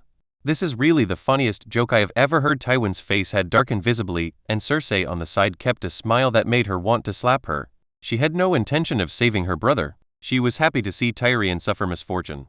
After saying this, Tyrion also knew that he was one step away from completely irritating his father, so he spread his hands to signal his surrender, and then sat back in his chair consciously. I thought you would last longer. Cersei stabbed Tyrion sarcastically, but Tyrion immediately retorted, really? Then I have to discuss with my brother what posture is more attractive to women, but unfortunately he is not here. It is so lonely. Don't you think so, my dear sister? Enough. Tywin slammed the table hard. He didn't want to hear these two careless things sarcastically arguing here. Cersei, who was about to raise her eyebrows when he got angry, suddenly lost her temper. She was not afraid of anyone but her father. She was stupid enough to do other things, but how did she get her position? It was rare for her to maintain it. Wide awake. Tyrion, answer me, I don't want to hear any more nonsense. After holding it in for a long time, Tyrion sighed slightly and whispered, Father, our current food reserves in the city have reached a very dangerous level. I went to check. Ever since Robert was killed by my lovely sister, the Tyrell family has not sent any supplies to King's Landing. It's only been a few months since 1 grain of grain passed by, and King's Landing's grain storehouse is about to reach its bottom. What was Petter doing before? Where did all the food in King's Landing go? Tywin was suddenly shocked. He had been busy arranging the defenses of King's Landing before. Renly's army had been attacking the city every day, leaving him no time to rest. Now that the offensive was suspended, he had time to sort out the situation. But I didn't expect that the first news I heard would be so exciting. Tyrion's ugly big nose sneered, who knows? Maybe he was sold by our former finance minister to pay off the debt of the Iron Bank. Varys' little bird told me that the messenger of the Iron Bank was detained by that idiot Stannis, and it seemed that he wanted to force that unfortunate guy to let the Iron Bank lend him money to expand his army. What do you mean by sending someone from the Iron Bank? Cersei asked, confused. My dear sister, when you opened your legs and enjoyed yourself in the palace, do you know how many golden dragons the family and the Iron Bank lent you in order to maintain Robert's throne? The only purpose of these Bravos people coming here is to make us pay back the money. There is not a word of excess. Tyrion looked at Cersei, who suddenly turned pale and felt complicated. For him personally, exposing Cersei's scars made him feel very happy, and it was much better than staying with his daughter-in-law. But from a family perspective, the situation before him did not make him happy at all. Except for Cersei, neither father nor son were fools. They knew very well that once King's Landing ran out of food and chaos broke out in the city would be destroyed in a matter of seconds. And once the city of King's Landing is destroyed, haha, every one of the people in this room will be at risk of losing their heads. No, that's not entirely correct. I guess the person most likely to lose his head is his father. As for me, if I beg for mercy a little harder, I might actually be able to be a court jester for Renly. As for his sister, while she still has some beauty, Renly may let her relax first, and then take her father and the Mountain's head with her to Dorne in exchange for Martell family allegiance. Tyrion believes that they are completely interested in doing what the Mountain did to Sister Oberyn again to Cersei. Hatred is sometimes the purest emotion in the world. Chapter 177, 500,000 words. It's time to summarize the ancestral biography again. These 100,000 words are actually very simple, which is the process of Clay leaving Westeros and finding an alliance with Daenerys. In fact, there are so many city-states in Essos, Slavers Bay, the 9 major trading city-states, the Dothraki Sea, etc. If I want to write about it, I estimate that I can write more than 200,000 words if I open my mind. But again, readers don't like to read it. Therefore, I didn't write a lot about Essos and time jumped very quickly. Anyone who reads carefully knows that my previous chapters are actually very compact between stories. Yes, that's it. But Essos, from Pantos to Astapor, seems to be there in the blink of an eye. That's right, because I can't write it down in detail. Originally I planned to interact with the Dothraki, but I later cut off this part and planned to leave them for later. Possibly, I tried my best to outline Daenerys' mental state at this stage in my mind. From a little girl who didn't understand anything, she experienced a series of things and learned the cruelty of the world. She was no longer a delicate princess. But she has not experienced rule, nor has she experienced the betrayal of her subjects. The men's eyes were burning when they looked at him, but she thought it was because of her beauty. It can be said that at this stage she has no political skills. The tree is not lit yet. Therefore, she is a little queen with a clear mind and knows that her own strength is low. If she wants revenge, she must compromise with reality. Therefore, after meeting Clay, she will choose to share the throne with him, not for the so-called the family honor is worth death. And we can't ignore her gender. If we ignore this completely, then Daenerys will become a symbol and really become a political mascot that can be hung on the wall. This is not what I want to see. This is actually quite embarrassing. Let me tell you, the author has only graduated a year ago, and is still a part-time postgraduate student. He has very little relationship experience. He works on weekdays and has a lot of things to do with his school tutor. Therefore, it is impossible for me to fully assume the role of Daenerys. To sum up, I don't understand women, so it is really difficult to write about women. Let me report the results to you. Since writing this book, almost 2,000 have been ordered. You know, when the author first put it on the shelves, the first order was only 200, and it took more than 2 months *10. The author is actually very satisfied. The first book actually exceeded my original expectations by a lot. It was the author's first step into the world of online writing. It was considered safe and did not get slapped hard by reality. This is all up to the readers to reward you with the next bowl of rice. What else can I say? I cried to death. Finally, it's an issue of updates. It doesn't matter whether there are 2 updates a day or 1 update. I try my best to ensure that there are more than 5,000 updates. It's not that there can't be more. One person is busy with 3 things at the same time, working, studying, and coding. It's really tiring. Up to now, I have never used a leave application note, and I have never even grumbled about it, whether it was due to yawn or school exams. I hope you guys can understand the poor author. A few days ago, the school's paper submission requirements hit me directly in the face. Yes, it is the paper you remember. Format, word count, a lot of stuff, and then the unit worked overtime. It's not a misfortune. In the past few months, the author has never slept before 12 o'clock. Some chapters were written and posted immediately after midnight. This is the current situation. If the gentlemen are willing to appreciate me, then I must also be responsible to the gentlemen. There are more than 1,000 words in total. I can code very quickly. No, it's not fast, or it's not fast, otherwise wouldn't this become evidence that I am fishing? Next, the perspective will go back and forth to Westeros. After all, the main theme of the story is here, but the plot of the dragons setting fire to the sky that some gentlemen are looking forward to will definitely happen, but not now. How old are the dragons now? Without black technology, it would be a waste to go to the battlefield. Everyone, the war is about to enter its midfield and Clay will return to the north again and take over the banner of the army again. Autumn is short and fleeting, and winter is coming. P.S. There will be another update in the afternoon or evening. Chapter 178 Lannister Wisdom. I don't want to hear you talk about difficulties, but how to do it. Don't worry, you won't starve to death before others starve to death. After all, the gods punished me by making you the son of Lannister. Right now, these people are sitting in Sleepy City without any reinforcements. There is no reason to support him in the north and the Riverlands. Tywin doesn't even know if Eddard Stark is dead. After being besieged in King's Landing, Lannister's intelligence exchange with the outside world is almost completely blind. Only at sea can I occasionally escape a little bit. As for the Stormlands and the Reach, they simply brought their armies to seize the thrones that their families had painstakingly laid out. It was impossible to reconcile the fundamental contradictions between the two parties. Then only the basic base of the Western Territory, which was crippled and was the family's last hope, was left. Now, according to his own requirements, James closed the door and went all out to defend and drive away the pirates of the Iron Islands who were constantly looting.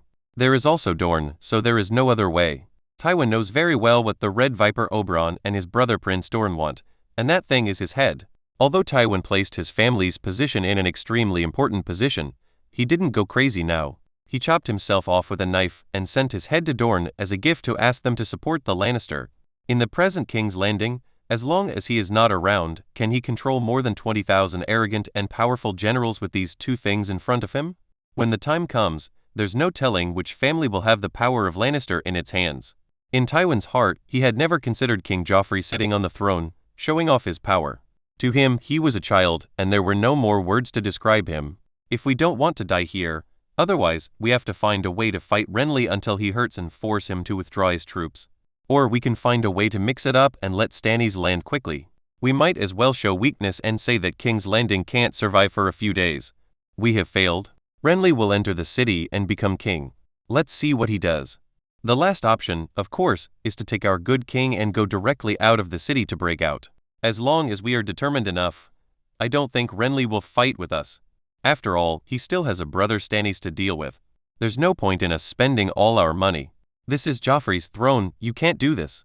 But pull it off. Tomorrow I will ask the blacksmith in Flea Bottom to build me an iron chair. That can also be called a throne. If he is really a king, wherever he puts his beautiful butt, that will be the throne. My stupid sister. Without looking at his sister Cersei, who couldn't say anything nutritious, Tyrion turned his huge head back to his father, Lord Tywin, and continued, but there is a problem. If we escape back to the west, we will definitely suffer a lot of losses along the way. If we go south, we will be threatened by Renly's army at all times. If he quickly kills his brother, we may not be able to escape. If we go north, we have to go through Riverrun. I can't say that. My wise father, do you think that boy Edmure Tully will let us leave unscathed? Unscathed? If Eddard Stark is really dead, and if the truth about him drugging Eddard Stark is revealed, then the wolf cubs in the north will give Edmure Tully an order, and people like them. Maybe I really won't be able to return to the western region. Tywin Lannister knew all too well that in order to get rid of Eddard Stark as a hot potato as soon as possible, he used some extraordinary methods. But it also hid major hidden dangers for himself. If Ed Stark really died, even if they couldn't find out that it was him who did it, the wolf cubs in the north would pin their hatred on themselves. Every time he thinks about this, Tywin Lannister can hardly help but kick his daughter and son, unable to control the bastard between his legs. If it weren't for the two of you messing around, causing Joffrey's appearance to be different from any other Baratheon, will we be in this fatal situation today, with enemies on all sides? Although the two Baratheons are eyeing Joffrey's throne and the probability of rebellion is still high, Joffrey's life experience is questioned, which is the direct trigger. The legitimacy of the royal bloodline cannot be tarnished. Although everyone knows many things, sometimes they really just need a reason, and my precious son and daughter just gave these ambitious people from the Seven Kingdoms the best excuse. If we want Stannis to come ashore, we must pay something. Stannis is not stupid. The reason you just gave is not enough to make him stand directly on our side to deal with Renly. Tywin stared at his dwarf son coldly, waiting for his answer. Yes, of course it's not enough. Stannis Baratheon wants the throne of King's Landing. Just give it to him. Hearing these words, Tywin Lannister suddenly narrowed his eyes. The dwarf son's judgment on important matters in front of him once again refreshed his understanding of this son. If he were a normal person, Casterly Rock would definitely be his. I don't know why, but such an idea came into Tywin's mind, but he immediately killed it. When Cersei heard this, she immediately shouted out like a lioness with explosive hair, "Presumptuous, Tyrion, no one can take away Joffrey's throne. I will never allow you to do this." Lord Tywin's patience finally came to an end. He realized that calling Cersei here tonight was a completely stupid decision. All she could think about was Sir Joffrey and her position as Queen Mother. She didn't care about anything else. Regardless of. Go out. Tywin Lannister looked at his daughter with some disgust, and then said these words in a very calm tone. Cersei was stunned. She couldn't believe it. Father? I said, you, get out. Don't make me do it a third time. Tywin Lannister's status in the family is much higher than anyone else. Cersei did not dare to refute her father's words. In Tywin Lannister's cold eyes, she could only leave in anger. Before leaving, she did not forget to be cruel. He gave Tyrion a hard look. When only Tyrion and Tywin were left in the room, Tyrion said in an exaggerated tone, a conversation between men, tisk tisk, I'm really flattered. Tywin Lannister certainly knew that this was not a good thing to say, but he was not in the mood to care about it now. He asked directly, Tyrion, speak your mind. My idea? It's simple. Tell Stannis directly that we can't do it anymore. If we don't come back, we will surrender to Renly. Anyway, we Lannister and Renly don't have any deep hatred. After all, we are still the guardians of the West. Continue. Stannis, I have been in King's Landing for such a long time and I know him quite well. This guy's character is really smelly and tough. He thinks it is his own thing, so there is no possibility of compromise. If we give up the throne to Renly, he will never accept it. Tywin Lannister nodded. He had to admit that what the dwarf's son said was absolutely right. In this current situation, the only way to break the situation was to use dangerous tactics. If this continued, it would really be doomed. It's good, but it's not enough, Tyrion. You know the ambition of the family. Although Joffrey is a stupid boy, he can still sit on the throne after all. We still have to try to keep him. But it's difficult to do. We have to be prepared. First, trick Stannis over. As soon as his flag appears outside King's Landing, we are already in our game. Renly must send people to guard against him. The pressure on us to defend the city will be much less. We might as well spread this news to Renly and let him know that Stannis came here just to enter the city. This way, we can roughly ensure that these two guys will not join forces to kill us first. If we are unlucky, and these two guys are not fooled, then if we still want to keep our family, we will have to take Joffrey back to Casterly Rock City. If these two guys are not interested in my nephew, if it is really as we think, then father, we have to find a way to let these two brothers kill each other to the death in King's Landing. We can even pretend to leave King's Landing first, take the people away first, and wait for them once the winner is decided. Come back and fight again. Then why don't we just go back to Casterly Rock? Tywin asked calmly. He actually had the answer in his heart, but subconsciously wanted to test his son. It's too far. From Casterly Rock to King's Landing, if we don't go through the Riverlands, we have to take a detour from the south and wait until the winner is decided in King's Landing. Even if the news reaches Casterly Rock immediately, it won't take us time to assemble the army until we get to King's Landing. They are definitely ready. Stannis wins. At least the Stormlands and the King's leader will support him. He also has a royal fleet and is not afraid of our siege. Renly has won. The Reach is also our enemy. We don't need to go to King's Landing. Let's prepare to defend against the attacks from the south by these roses. At this point, Tyrion's entire plan has been put on the table. He looked at his father and spoke in an extremely serious tone. Father, if we seek stability, it would be best to return to Casterly Rock immediately and watch the Baratheon brothers fight among themselves. We don't need to stay in King's Landing for more than a day. But if we want to gamble on a chance of victory, then father, we have to prepare early. Chapter 179. The prince stayed behind. The dragon flag was sailing. Clay, do you really plan to hand over this place to Oberyn Martell? I still don't trust him, even though he has that relationship with my family. The moonlight is like water, shining through the soft gauze curtain. On the big bed, the woman's delicate body without any hair is clinging to the man's arms.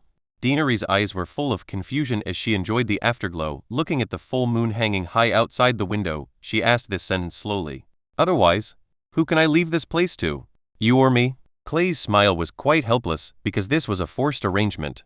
His small dynasty was a complete and utter mess. Now, he was about to return to Westeros, but he didn't even have anyone to guard the foundation. He himself definitely couldn't stay here. Daenerys stayed here. Clay thought of a series of titles such as Slave Liberator and Shackle Breaker. It was better to forget it and take it with him. Moreover, as Daenerys is the legitimate heir to the Targaryen dynasty, things would really not be possible without her around.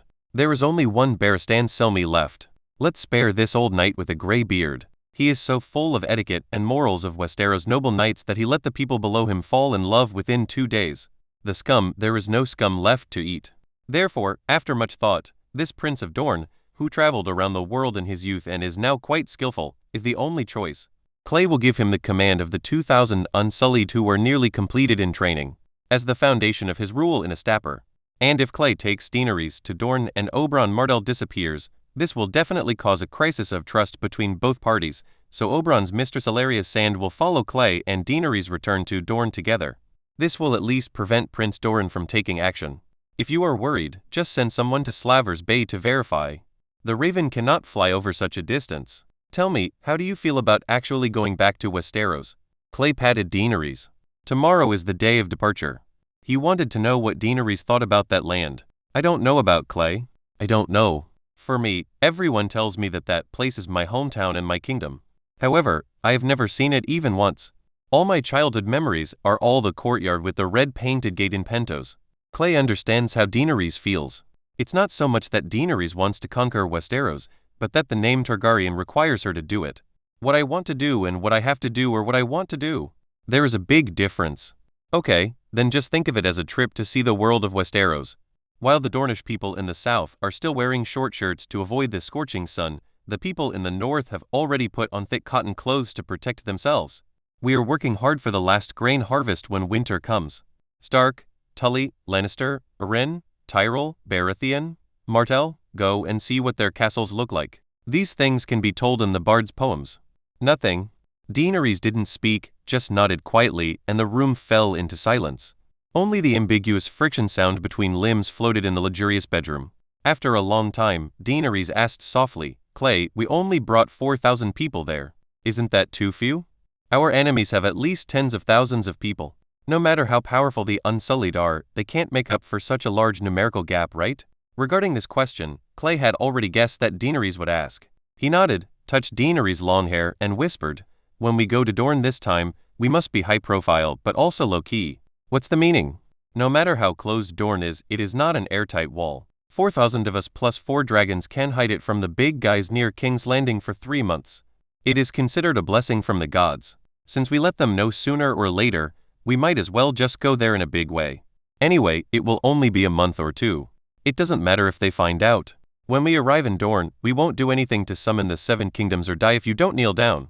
We will stay in Dorne and then spread the news that the Randall family has put you, a descendant of Targaryen, under house arrest. Ah? Why? Why? The adults in Westeros are afraid of a giant dragon that flutters into the sky. But if this dragon is chained, will people still be afraid of it?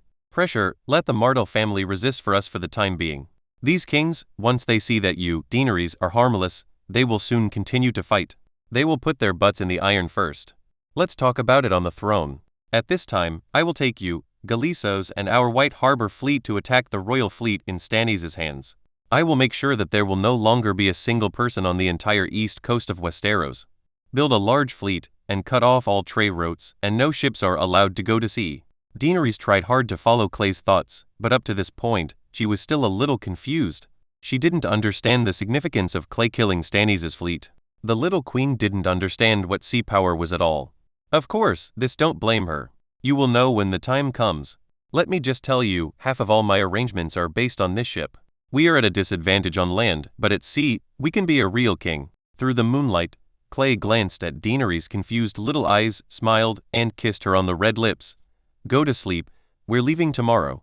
The slave owners of Astapor left Clay not only their gold and treasures worth countless amounts, but these generous guys also gave Clay a huge fleet for free. These ships were originally used to carry slaves, but now it is just right, just bring the Unsullied on board.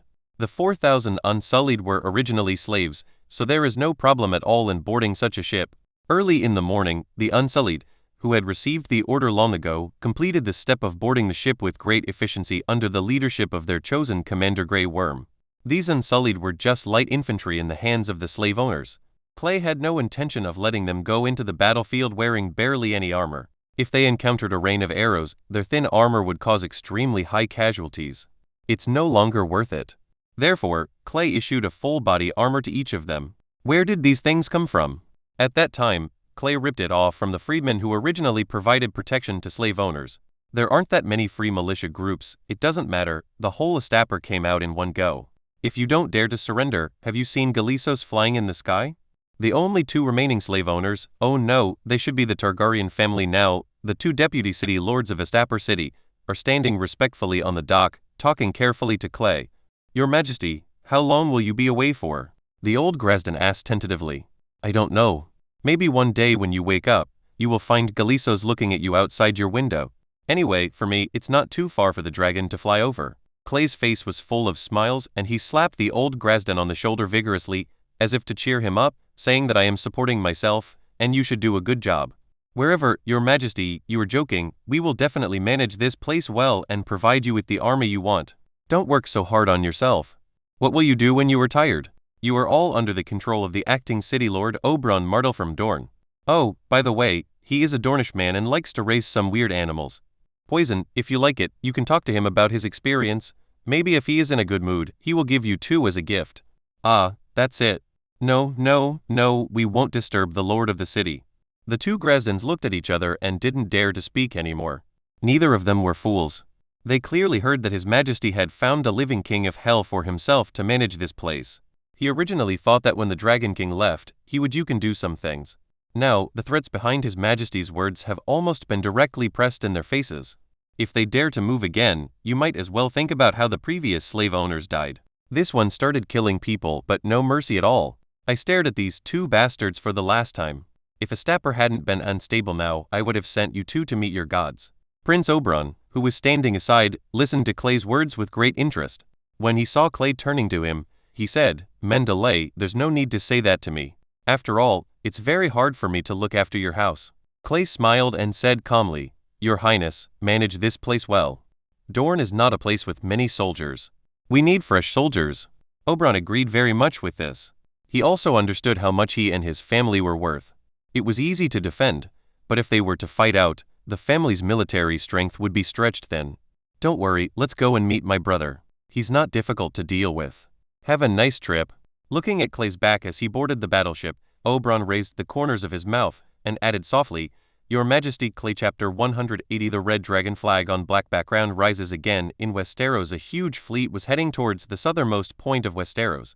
It was impossible not to be discovered, but among those discovered, there were almost none of Stannis' security forces. Again, these big men with crowns took back all their power and put it into the vast area from the north of Dorne to the south of the Neck. As for other places, let's talk about it after we finish. The half-month voyage with favorable wind was actually quite boring. The sea was the same, the cabin was always swaying, and there was nothing else. Clay had long since lost interest in flying around on Galisos. It was just the sea anyway, so it was meaningless. Daenerys didn't have enough fun. Her own 3 little dragons, the largest of which was Drogon, had a body the size of a pony, not counting its long neck and tail. Daenerys could ride on it, but obviously she was not interested in it. It was still very difficult for Drogon. Dragons are proud creatures and can only accept one dragon knight unless the dragon knight dies. Therefore, unless Clay can get up, Daenerys cannot control the dragon and take off by herself. In addition to chatting with Daenerys about Westeros, and just talking nonsense with Barristan, the old guy was not a serious person when he was young, and he was also very good at certain things. Just like that, the half-month-long journey finally reached its climax. When Clay saw that the food in Rhaego's mouth was a snow-white seabird, he knew that land was not far away from him. Soon, the news spread throughout the entire fleet. Daenerys, who was dozing off on the deck, immediately became energetic. She took her maid Missandei and looked towards the distant sea. On the sea, time passes quickly and slowly, because except for the sun, you can't feel the passage of time at all. I don't know how long it took. When Daenerys' enthusiasm was about to subside, the sea finally changed. It was a shadow of a sail. The ship was not big, probably just like a nearby fishing boat, but the sun-piercing halberd symbol on the sail was extremely obvious under the sun. This should be a ship that directly serves the Martell family. Ships from other places cannot directly use this spear to pierce the sun flag, as it represents a different meaning. The fishermen working on the boat were complaining about why they caught so little today. Suddenly, the crew behind them screamed, "Look, what is that?" As the old fisherman turned his head, he was stunned when he saw 1, 2, 3 many warships with dark sails hanging in a neat formation. "Approach quickly in your direction." The endless strong wind on the sea filled the dark sails. The young men no longer knew what the red mark on it meant, but this elderly Dornish fisherman knew very well what it meant. "What is it?" "That is the 3-headed fire dragon symbol of the former royal family, the Targaryen family, which means that this is the fleet of the Targaryen family." The old fisherman had no time to think about how the Targaryen could be here if he was not dead. His hair stood on end and he immediately shouted, "Quick! Run back to Sunspear. If this Targaryen fleet comes to attack Dorne, then they will not let witnesses like themselves go and sink it mercilessly. This is the general rule of naval warfare. His wife and children are all struggling for a living on the shore. If they land, none of them will survive." The small fishing boat threw away the dividing net and turned around and ran away. However, the small sailing boat was not as maneuverable on the sea as Clay's large ship. It didn't take long for the old boatman to find in despair that these giant Targaryen ships were far away. He was getting closer. The huge bow was right behind them, and the huge pressure made them unable to breathe. But at this moment, the small ship suddenly heard a strange sound, and then they saw a scene they would never forget. The huge blue-gold creature spread its huge wings and flew over their heads, its sharp roar hitting the hearts of everyone on the ship. Fear exploded in their hearts. They didn't know what this creature was, but they all understood its identity. Yes, anyone in the world would understand it at first sight. This is a giant dragon, a real dragon. It is no longer the nonsense from the mouth of a drunken sailor. It truly appears in front of his eyes. "God bless you. What on earth is going on?" The old fisherman's head was no longer enough. The Targaryen family, the former royal family that had been destroyed in reality, appeared in front of him with a huge fleet. After that, the legendary dragon fluttered across the sky. The old fisherman felt as if he had returned to 200 years ago, when the Targaryen dynasty was in its heyday. This was a scene that only appeared in Bard's songs. He felt confused and couldn't tell where he was. With the news that the Targaryen fleet was about to arrive at Sunspear, They finally arrived one step ahead of the fleet and arrived at the water gardens where Prince Doran lived. Prince Doran was very surprised. His first reaction was to order the entire city to be on alert, and then summon his vassals to lead an army to Sunspear. But after a second thought, he gave up this idea. Targaryen sent someone to invite him over. He had difficulty moving, but he gave him enough face to send his younger brother. Even if the talks broke down, Targaryen would not go across the sea to expedition against him. Prince Doran believes that Dorne is a potential ally of Targaryen. Both parties understand this objective fact. As long as Daenerys Targaryen is not stupid, she will not be his enemy now. If Targaryen really has the strength and ambition to conquer Dorne, why doesn't she go to King's Landing? Taking that place is the orthodoxy of the kingdom, so why bother competing with herself here? Taking this into consideration, the supreme ruler of Dorne thought twice and ordered the port to be opened to welcome the Targaryen fleet. However, privately, he asked several loyal subjects to lead a small team to escort as the sun left Sunspear. After getting ready, Prince Doran sat on the high balcony of the garden and stared at the continuous shadow of sails just revealed on the sea. Then, the next moment, he realized that everything he was thinking was still too stupid. After the blue gold dragon, with 3 smaller dragons, flew over Sunspear, Prince Doran finally understood why Targaryen dared to bring his army to Dorne so arrogantly. The dragon, 100 years after disappearing in Westeros, reappeared on this land. His ears were filled with the screams and exclamations of the people of Dorne and the city below. Prince Doran closed his eyes, knowing that the Targaryen era was coming again. "Iliad, my chance to avenge you has finally come." The old prince leaned back in the chair with his eyes closed, but if someone could observe nearby, they would find that the body of the rheumatoid Prince of Dorne was trembling slightly involuntarily, his thin fists were clenched tightly, and his veins were exposed. Clay knew that every time he appeared on a giant dragon in a city he had never been to, he would have such a reaction. He was used to it, but for every new city, he was completely frightened. In Prince Doran's water garden, Clay met the Prince of Dorne, who was sitting in a chair and had difficulty standing up. Clay was well aware of the prince's physical condition, so he didn't take it to heart that the other party didn't come out to greet them. Daenerys didn't know this, so she looked a little unhappy. Prince Daelin didn't know whether she was happy or not. His mind was now filled with the scene he just saw. This mysterious man got off the dragon's back first, and then pulled a beautiful woman with silver hair and purple eyes to him. "Before, Your Highness, I hope our presumptuous interruption has not caused you too much trouble." Clay smiled and took the initiative to reach out to Prince Doran. With his lips slightly pursed, Prince Daelin raised his hand and shook Clay lightly, only to hear Clay continue, "Let me introduce myself. I am Clay Manderly. Yes, that is the Manderly that His Highness the Prince thinks. This is my mount. I call it Galisos. As for why I can control dragons, this cannot be explained clearly in 1 or 2 sentences. Your Royal Highness, your brother Oberyn, has written you a letter. I believe you will understand it after reading it." When Prince Doran heard this, he suddenly realized that he had not seen his brother at the scene. At that moment, his heart sank slightly.